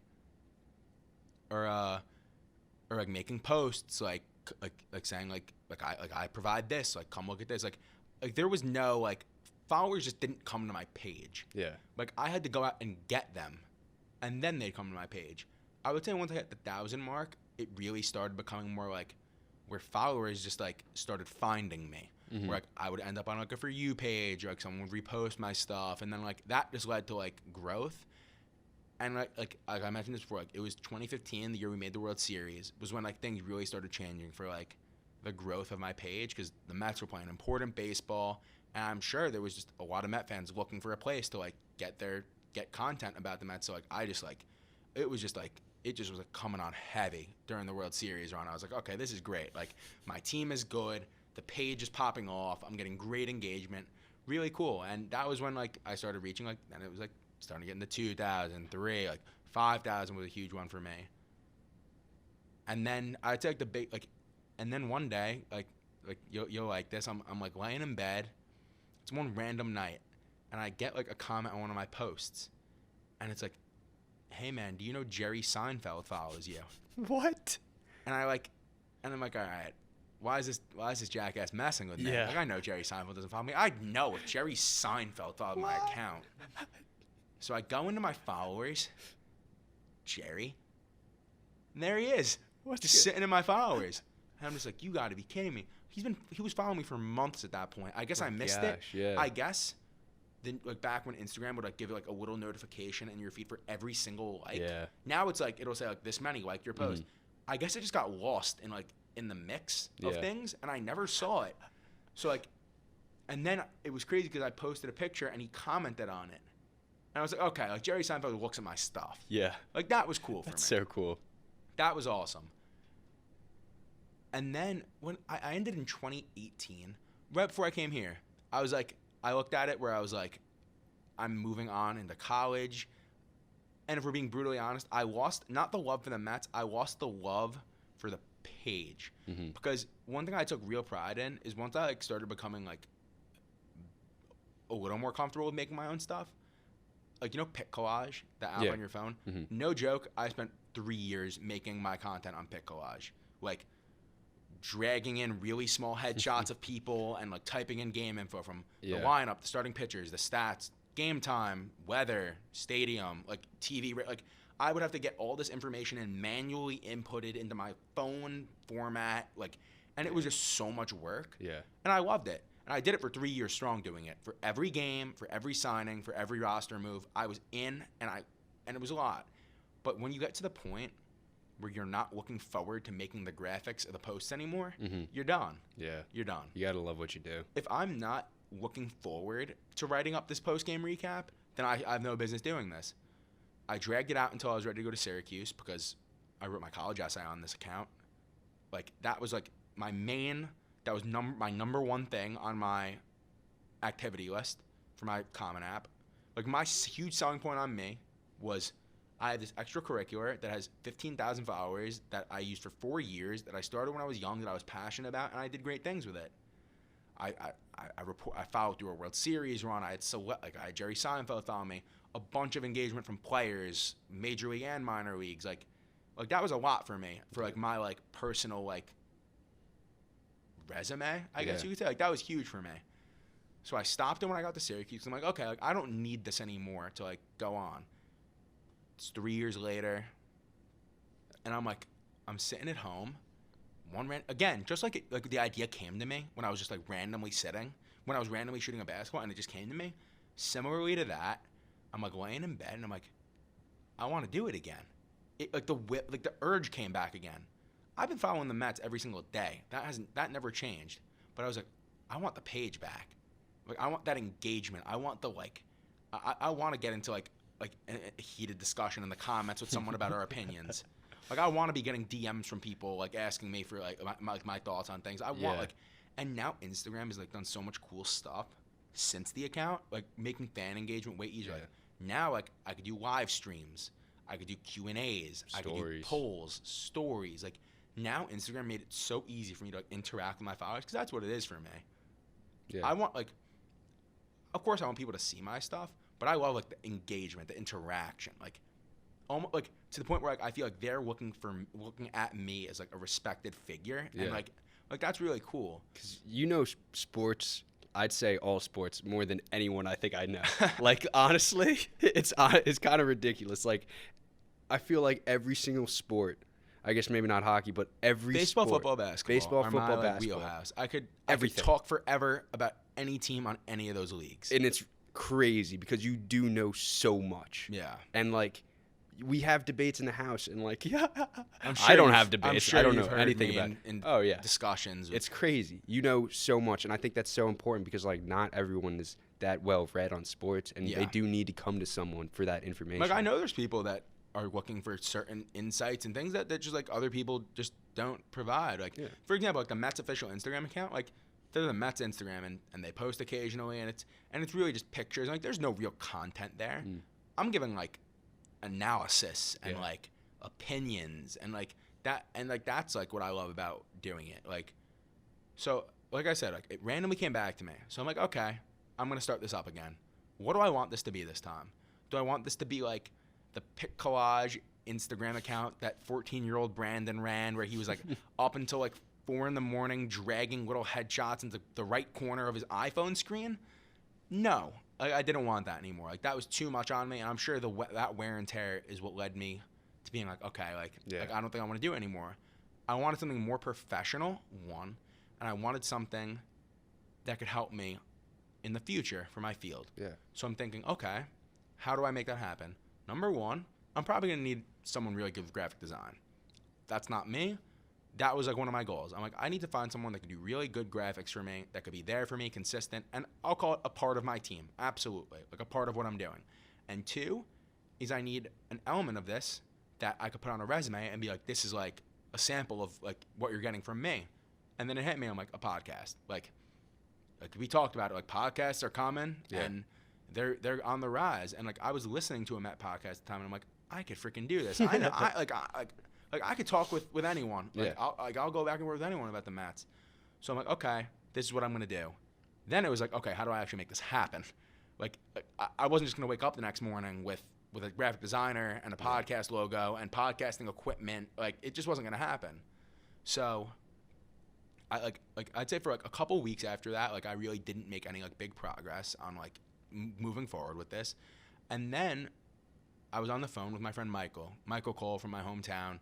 He's a huge sports guy, Yankee fan, my type of like caliber of like sports fan, like just really into it, day-to-day basis, could talk about it with the best of them. So I'm like, we're talking, and I'm just like, what would you think if like I'm thinking about bringing back the Instagram page, and I was just like, what do you think of that? And he's like, yeah, that's cool. And we're going back and forth, just like sharing ideas and stuff, and like he randomly hits me like let me be a part of your team, like bring me on. And I'm like, okay, like great, like I have someone. Like part of my big concern was I can't do this alone again. Yeah, it couldn't be me. You need help. It was too much for me to do my graphics by myself. Now you're telling me there's a podcast involved. Like that'd be too much for me to handle. Between we have class, like we go to the gym, like there's just other things like our social lives. So like I knew I needed help. I bring him on, and I really had no idea what his capacity was gonna be. And then we just started going back and forth about the podcast idea, and he was like, "Dude, let me be your co-host, and we'll just talk." And I'm like, "Okay, this is great." So now one thing is, like, I know how my podcast is gonna look, and then we're like going back and forth, and this girl named Sarah from our hometown majors in graphic design, ridiculously talented. Very talented. You've seen the Oh, stuff. that's great. It's unbelievable, and we're just like let's add. Like, my original thought, I was gonna ask her if she wanted to make me templates that I could then use moving forward. Basically a bare bone template that like I could put in the information, but at least I have we talked that structure. Like, Yeah. At least I have a structure where I'm not creating this thing from scratch every single night for 162 games. Where I could be like, okay, like I could input the information, and you know what, this will be a little less work on me. I call her, we have our conversation, and it just gradually goes from like, would you want to like help me out and like do this for me, to like, you're going to be on full time, like making my graphics full time. And I'm like, this is the freaking best. Now I have someone that's truly passionate and talented about graphics, doing my graphics, obviously with the like help of like my like just like ideas. And then there's times where I'm like, do your own thing. You're so good at this. I think you're just going to come up with something great. So like we work really good between her, like her eye for like art and my eye for like sports. Mm-hmm. You've seen the stuff, like, Yeah, it's just like really cool stuff. And now she's on, like, she like, whether it's like she's already created like a birthday format post, like we're gonna be working on our regular season content, spring training content, like all of our stuff that we're gonna be using on a consistent basis. We have these like really cool, clean, professional looking formats that she could be using, and like that's gonna make my life 10 times easier. So I could really put my time and energy into this. Yeah. Like, at the end of the day, it'll be cool saying, like, I, like, manage an Instagram account, but I don't think that's the money maker. I think the podcast is the money maker. Yeah. So I could be, like, let's say managing the Instagram account with her art and my opinions and really focusing on this stuff. Yeah. And that's when I was like, okay, now that I don't have to worry about the art anymore, I could actually really put my time into this. And that's when I really, like, came to you, and I was like, okay, dude, like, this is for real. Like, let's look for equipment. Like, this is now all systems go. Yeah. And then that was lit. Then we started looking for equipment. We go on Amazon. we grab a Focusrite. We grab a microphone. And like, that's ready to rock now. Like I said, first, our we'll call it our practice podcast for the real thing is tomorrow. Like, it's exciting. Like, yeah. Like this, it feels like it all happened so fast. Like, one day I was like, I want to bring the account back, and the next day I'm going to be doing a demo podcast with professional equipment. Like, it's a big jump for something that was just an idea a month ago. Mm-hmm. So tomorrow, like, I have that, and then in a week, everything permitting, it's going to be a real all systems go podcast that's going to be going up on Apple Podcasts and Spotify, and the timing's great because spring training games, like spring training, I don't know, like, if you really know what that is. Like, let me, like, yeah, explain. Spring training is essentially like the baseball preseason, where you get all like the major league guys and the minor league guys, and you essentially let them play, and you like that lets your really good players just get into the flow of things, get warmed up, get ready to play, and that lets your lower guys get an opportunity to like show themselves and potentially move up the ranks. So these practice games per se start Monday. There's a full week of practice games leading up into my first podcast on Sunday. Like, the timing's great. Like, it wouldn't have been ideal if I had podcast one tomorrow officially. What am I talking about? There's nothing happening right now. True. But the fact that my first actual podcast is going to be after a week of games, it's going to be like, okay, like, we're here. Like, talk about so much. Like, there's a lot to talk about. Like, yeah. Like, how did we do? How does the pitching look? How does the hitting look? Like, how does our head coach look? Like, there's like going to be so much to digest on a weekly basis when you have games. And the off season's the off season. Like, that's going to come, and it'll stay alive. The off season, like, you know, it's a little less, but, you know, you can start looking to like, who do we want to sign? Who do we want to trade for? Like, what's our outlook? But, you know, like, as of right now, like, I'm starting this like in the swing of like the actual season. Mm-hmm. So there's going to be so much to like say. Yeah. And I couldn't be more excited to like know that like tomorrow I'm going to be getting on a microphone and just talking about the Mets. Like, it's not going to go up anywhere. It's like our demo, but like, I'm going to be with all the equipment, and I'm gonna be introducing the podcast. Like it's exciting. Like the craziest thing is, from what started as me as a 14-year-old posting screenshots of SportsCenter game recaps, like getting 6 likes, we're now 7 years later, and that's the account I'm going to be posting my official podcast on. It's just like the timeline is crazy. It is. And you got the 3 years of broadcast journalism Exactly. school from one of the top communication Like, schools in the country. I'm a little different now. Yeah. Like, this isn't the same. You're not getting the same person. Like, Yeah. Like, even when I dropped the Instagram account, I was a senior in high school. Like, I'm coming back now in my junior year at Newhouse, you know? Like, it's just hard to think that, like, now what started as just a really fun thing that I enjoyed in my free time could potentially be a headliner on my work resume. It's so like, cool. And this could be your work. Like, don't even say your work I resume. can't even rule it out. You Like, can't rule it out. things like, happen. Things do. Like, there's this person, like, John Boy. He was the one that, like, really, like, broke into, like, I'm sure you've heard about the Astros cheating scandal. Yeah. They He fucked was- the Yankees. Exactly. Astros. He was the one that, like, really just, like, broke into that and, like, made great content about it. That was, like, when did that break? A year and a half ago, roughly? Yeah, it was before COVID. It's now, this dude has a full-blown company. He's never going to have to work a day in his life. His name was John Boy on Twitter. Mhm. His company is now called John Boy Media. He just hired Chris Rose, who's a guy that worked at the MLB Network for the last 10 years and works at the NFL Network. He got weighed off the MLB Network, and he now just hired Chris Rose to do his main show. That's crazy. Like, he has an esteemed, respected journalist doing his media John Boy company's show. show.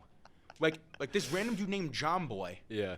now has a show that Chris Rose is host. Like, a legit respected, like, things happen. And I'm with you. Like, I don't know what this turns into. Yeah, who knows? Me, Sarah, and Michael have had our pipe dream thoughts of, like, we don't know what this could, but, like everything's on the table now. Honestly, even if for the off season, like, this is just my thought. Like, I'd love to hear you talk about other sports too, not just the Mets. Just you don't have to do it. I'm just saying, like, So keep in the back of your head. what that I could feel be like that'd be so cool. would be, like, I can't, like, have my Mets page and post my Mets page a football podcast. It Yeah, just doesn't no. line up. No. But could I have my Mets page and my Mets podcast, and then on the side have, like, an all sports, like, 20-minute, like, daily hitter? Like, Kinda cool. Like, this is sports, and I'm going to tell you about what's happened in the previous 24 hours for 20 minutes, and I'll see you tomorrow. Yeah. Like, I'd like everything's to on the hear that. table.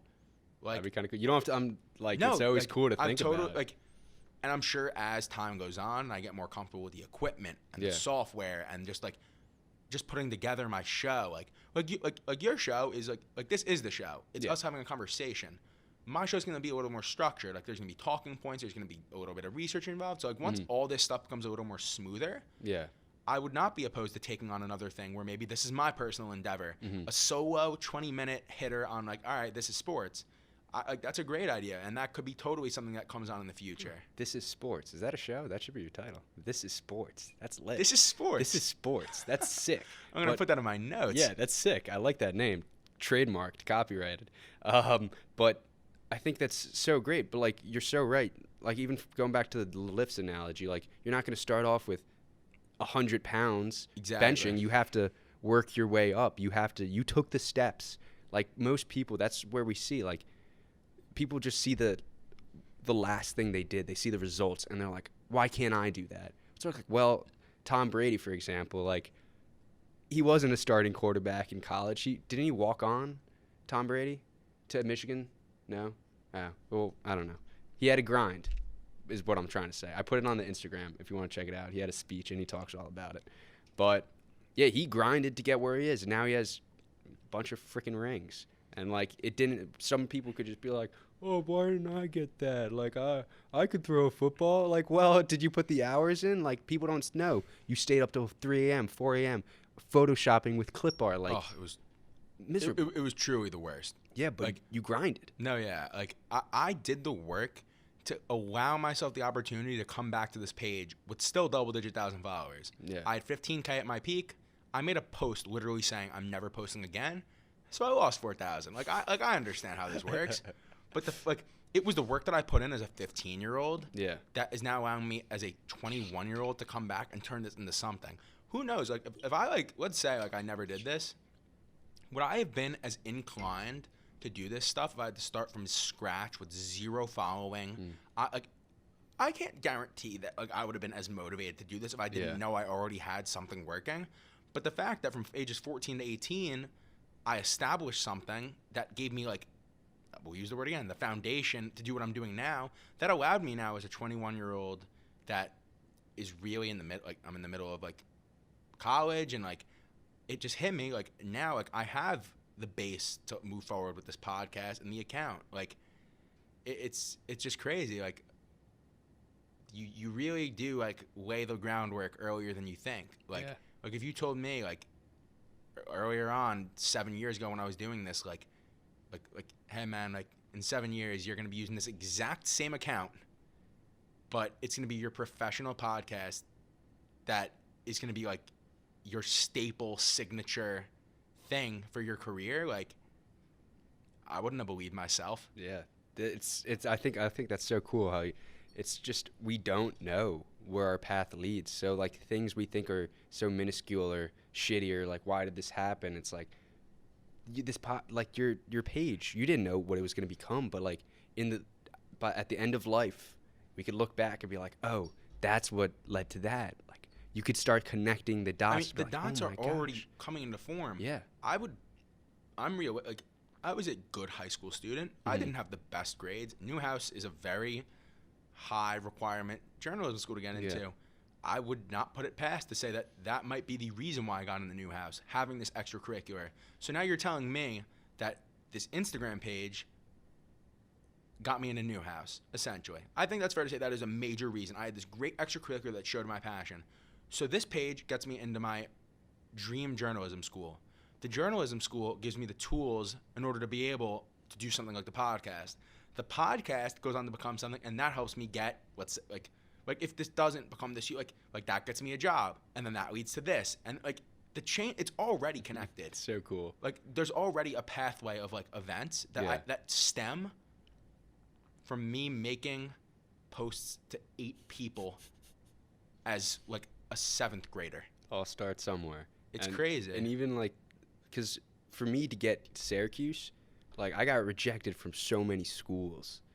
Like, Syracuse wasn't, I literally applied, just be like, it's a good communication school, I don't really want to go there. But, like, I might as well just apply, just for the shits and gigs. I apply, I get rejected from, like, a lot of schools, and because I was a good student in high school. I did a lot of extracurricular activities. I did, like, a lot. And I still got rejected from a lot of schools. It's tough. Like, schools that I probably should have got into, or whatever. It brought me here. Like, it was January, February, March, April, May.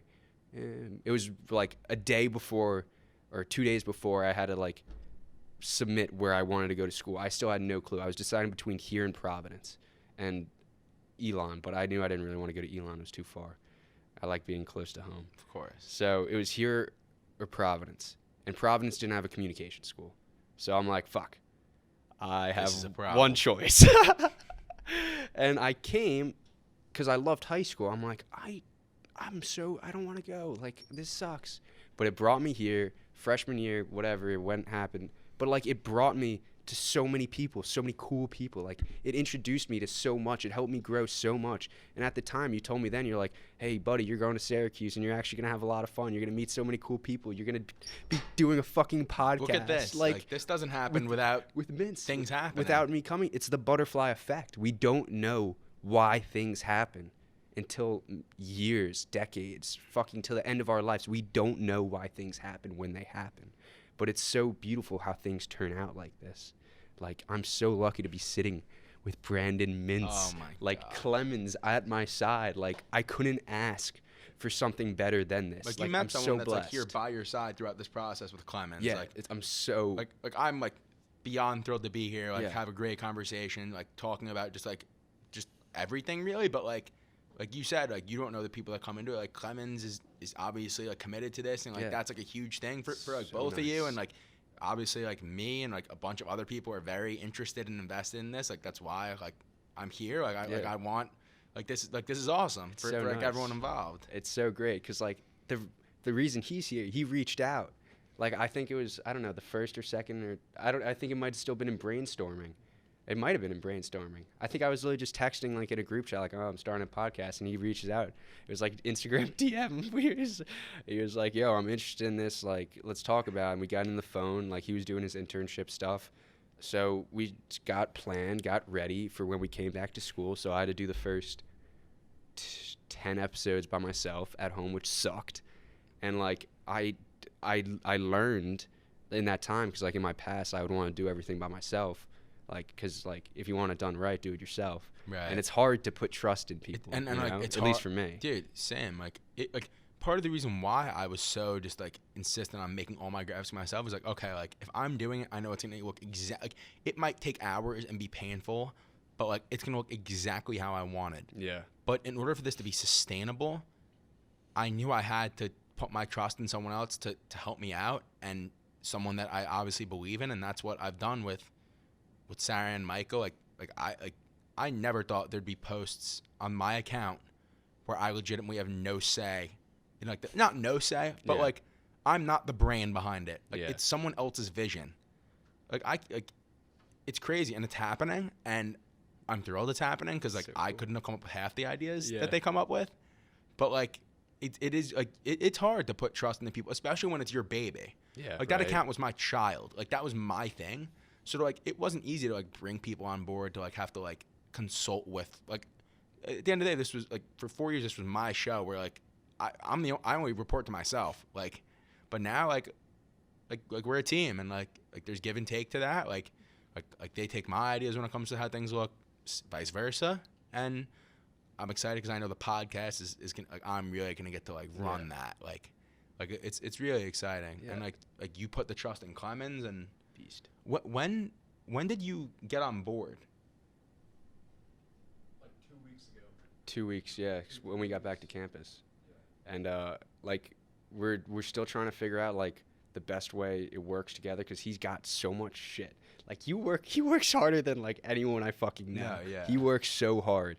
So like he's gonna do the scheduling stuff. Like we gotta figure out like the nice balance. I honestly I want an editor, because like I can't be spending all my time editing all this shit and It like sounds uploading. similar to like my situation, where Yeah. you get to the point where like you don't have a choice, but you need help. You know? Even my brother, he's still like, I love Billy for this. He's a grad student at NYU. Like he's got his own shit going on. Like he has so much work too.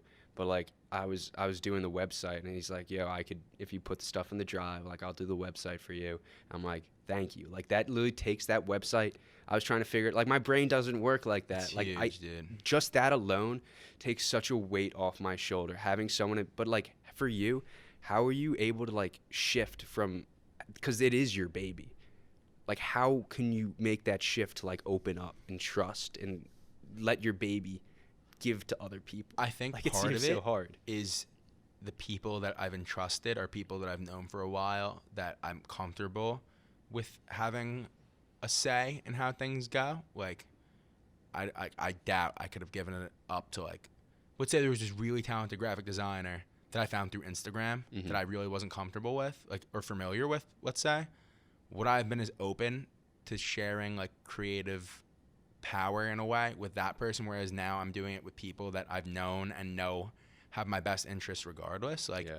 that's one. And two is being realistic with yourself that it's not sustainable any other way. Like, Sure. like you're saying it like with this, like bringing on Clemens and your brother to help you out with stuff. Like it's the same with me, like in different capacities. Like you can't carry the weight of 5 people by yourself, because you know what? Then you'd probably run through 20 episodes and then you might get burnt out. Definitely burnt out. Like mine, like I got burnt out and I took off 2 years. Yeah. Like I got burnt out. So like I think it was that combination of bringing on the right people and acknowledging that if I don't make this, we'll call it sacrifice, where this can't be only me involved, it's gonna die. yeah. And the most important thing for me was making sure this has a long-term future. Like we had to talk about, like I wouldn't have invested in the podcasting equipment if this wasn't something I was looking to do long-term. I wouldn't make my graphic, like Sarah, spend the time on putting in the thorough effort and thoughts into these graphics. If in a month I was gonna be like, yep, this is over. It's a waste of everyone's time. Yeah.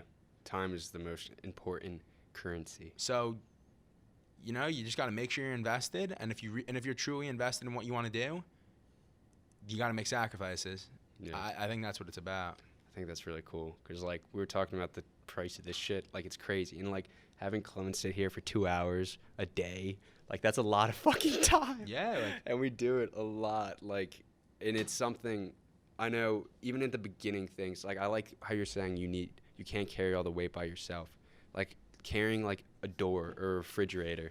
Like, if you try to carry that shit by yourself, you can carry it for, like, a second and then it'll be crushed.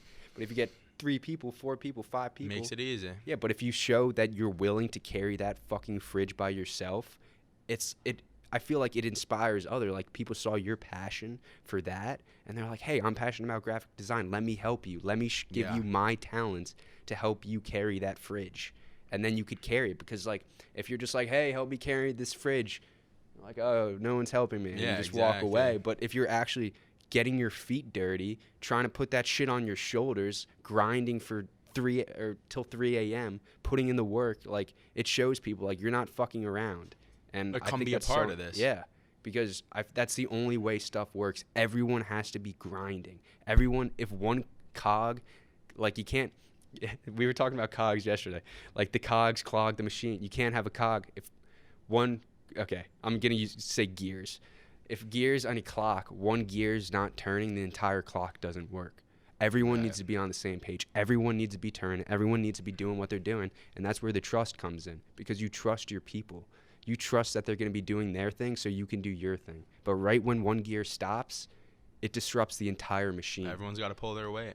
Everyone does. And I think that's why big businesses, it's, like, hard. Like, because you can slack. You could slack in the grand scheme of the entire operation. Like, everyone's not going to be clicking on all cylinders in an operation like that. Yeah. When you're doing what I'm doing, which is a 3-man operation, like, you guys are 2, like, probably going to become 3 at some point. Like, it's easy to keep everyone accountable and make sure the machine's running. Yeah. Yeah. That is so cool. But, like, I don't want to use this example, so I'm going to think of a different one. Because, but you could hide in numbers, which I hate when people hide in numbers. I think it's so slimy, because if everyone's doing work, it's like, oh, you're in a school project, right? We've all done a school project before.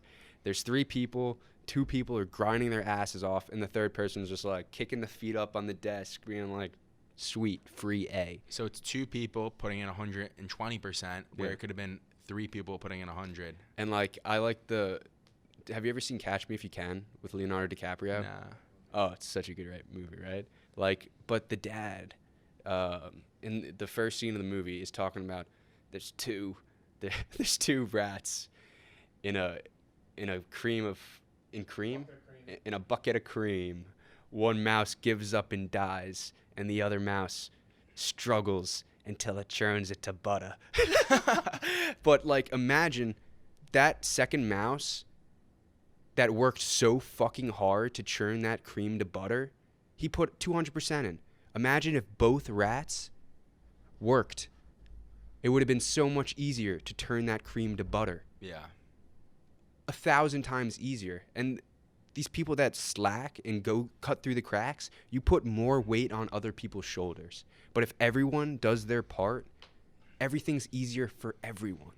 Everything's easier for everyone. If everyone puts their work in, every gear in the clock needs to work. We can't cut corners. Cutting corners helps no one. Literally no one. It doesn't help you, and it doesn't help the people around you. So that's why, like, you need good people around you. And I really think people are starting to see, like, no one, that's why, like, even in, like, ancient, like, tribes and shit, no one likes liars. Like, these are taboos that we see throughout cultures, throughout time. Right. People don't like liars. Like, if you lie, you're not telling the truth, so people don't have information. And that's why there's no everyone lying civilizations, because if everyone lied, then nothing works. That's why liars work because people tell truth and you could lie and then they think you believe. But it's bullshit. If everyone just told the truth, no one would get hurt. Everyone would know where you are. Yeah. Like, we can't keep fucking cutting corners. But it's hard because it's so easy just to sit back and just chill. There's a fine line between hiding in numbers and strength in numbers. Right? It's the two sides of the coin. Dude, Planet of the Apes. Apes together, strong. You know? But I think that's such a great example. It's both sides of the coin. Like you have the one where you have the one person kicking their feet up, and that makes it harder for everyone else. And then there's the polar opposite, strength in numbers. Like when you have everyone on the same page, like one team, one dream type motto, you know? Exactly. It's like a mentality. Humanity is literally one team. We're all humans. The reason we've made it this far is because we're tribal. Like, we survived because we worked together. Like, we learned how to communicate, like speaking, or even not even speaking, like verbal communications back in caveman times, so we could get the woolly mammoth, so we can kill a saber-toothed tiger.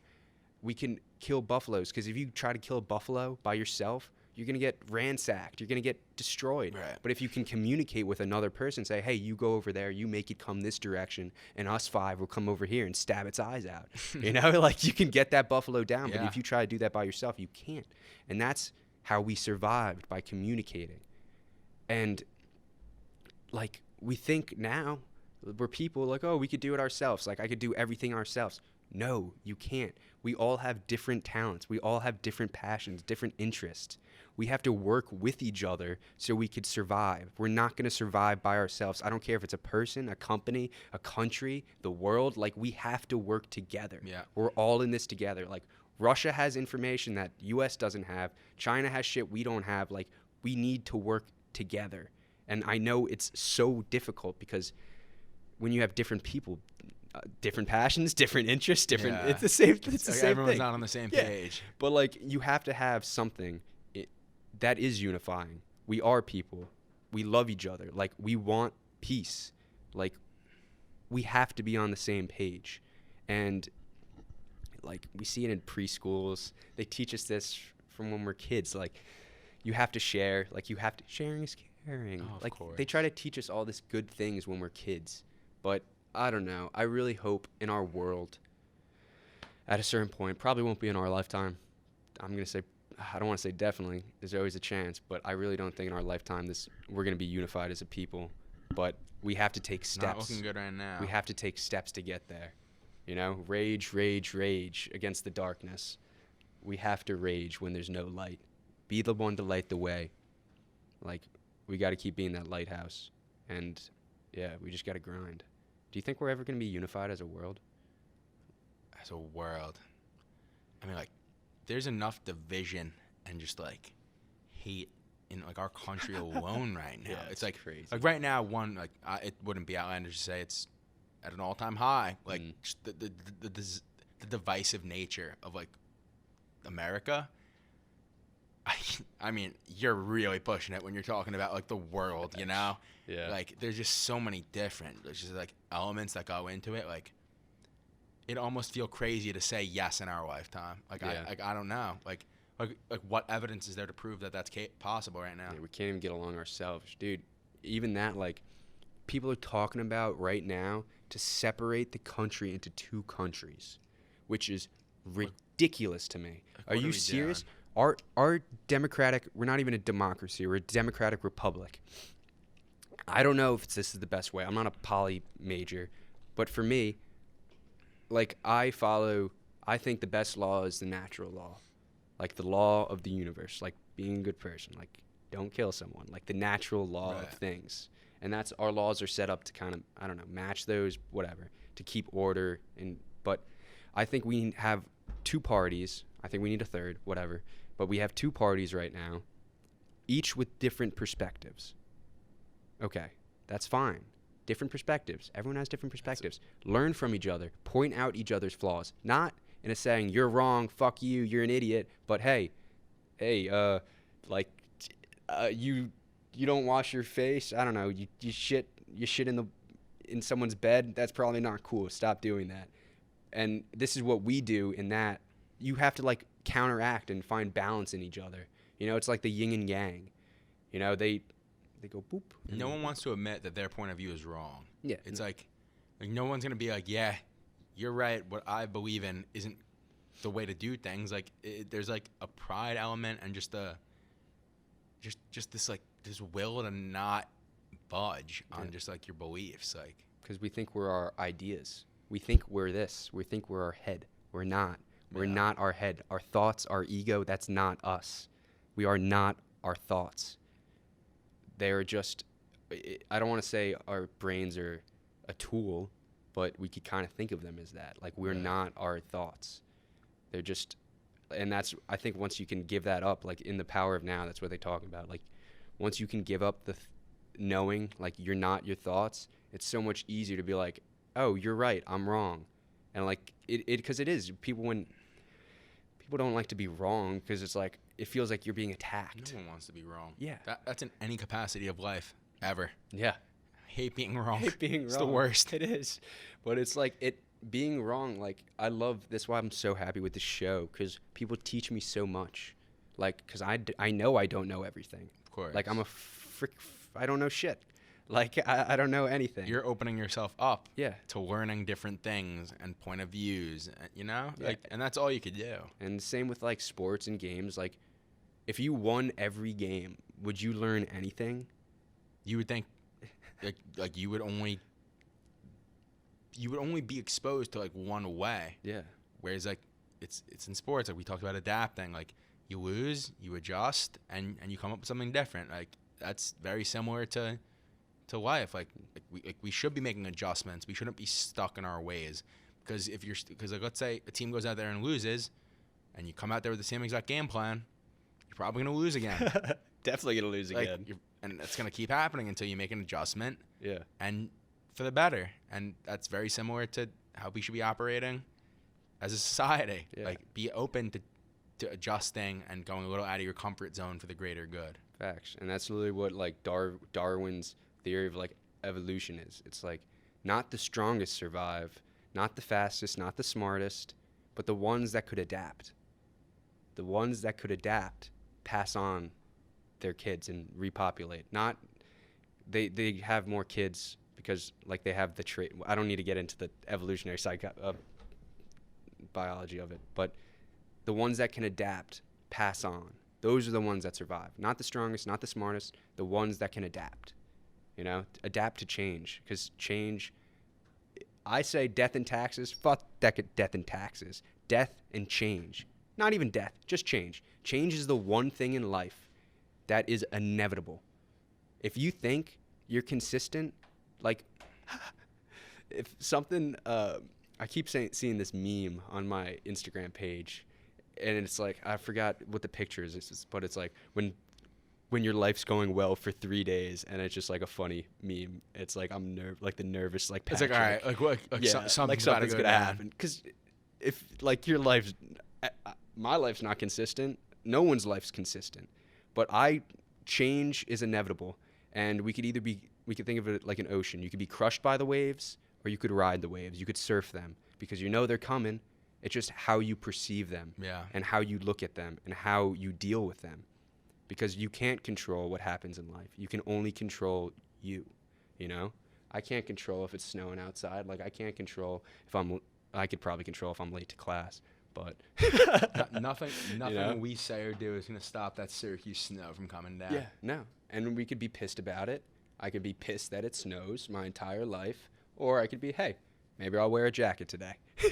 Make the best of it. We got to make the best, because I love the time. I used to think it was such bullshit, like reality is what you make it, but it really is. It really is. So Only you can impact your own experience and the way you perceive things. Like, yeah, like I can't change like the way you go about your things. Like I could have my opinions, and you could either agree with them or disagree with them, but you're responsible for yourself. facts. And that's why we got to pick up our trash, you know? And that is why Alex Triolo should not have left 3 days worth of garbage in the third floor bathroom. Alex, if you're listening, that was messed up. Dude, it was in there for so long. That He was took the it out, worst. though. But like that trash piled up, and then he had 3 days of trash I to take watched out. Silva watch Triolo do it, I've never seen Silva smile that big. He was just watching. He was just like, yeah, you take all of it out. I did not think Triolo was going to crack. I thought he was just going to keep letting it pile up. Like, when it gets that deep, like, it's hard to, like, go in there and be like, I have to take all this out. Yeah. Like, I'll do, like, the second Silva attacks me, I take it out. Oh, yeah. You have to. Like, I want to take out, like, a quarter of a bag and be like, I took mine. Like, I took my trash. Did it. That's dude, the best. That was the best. Watching Triolo throw on gloves, I was like, yes. Never again. Oh, my gosh. That is so funny. Well, hopefully I'm not trash day tomorrow.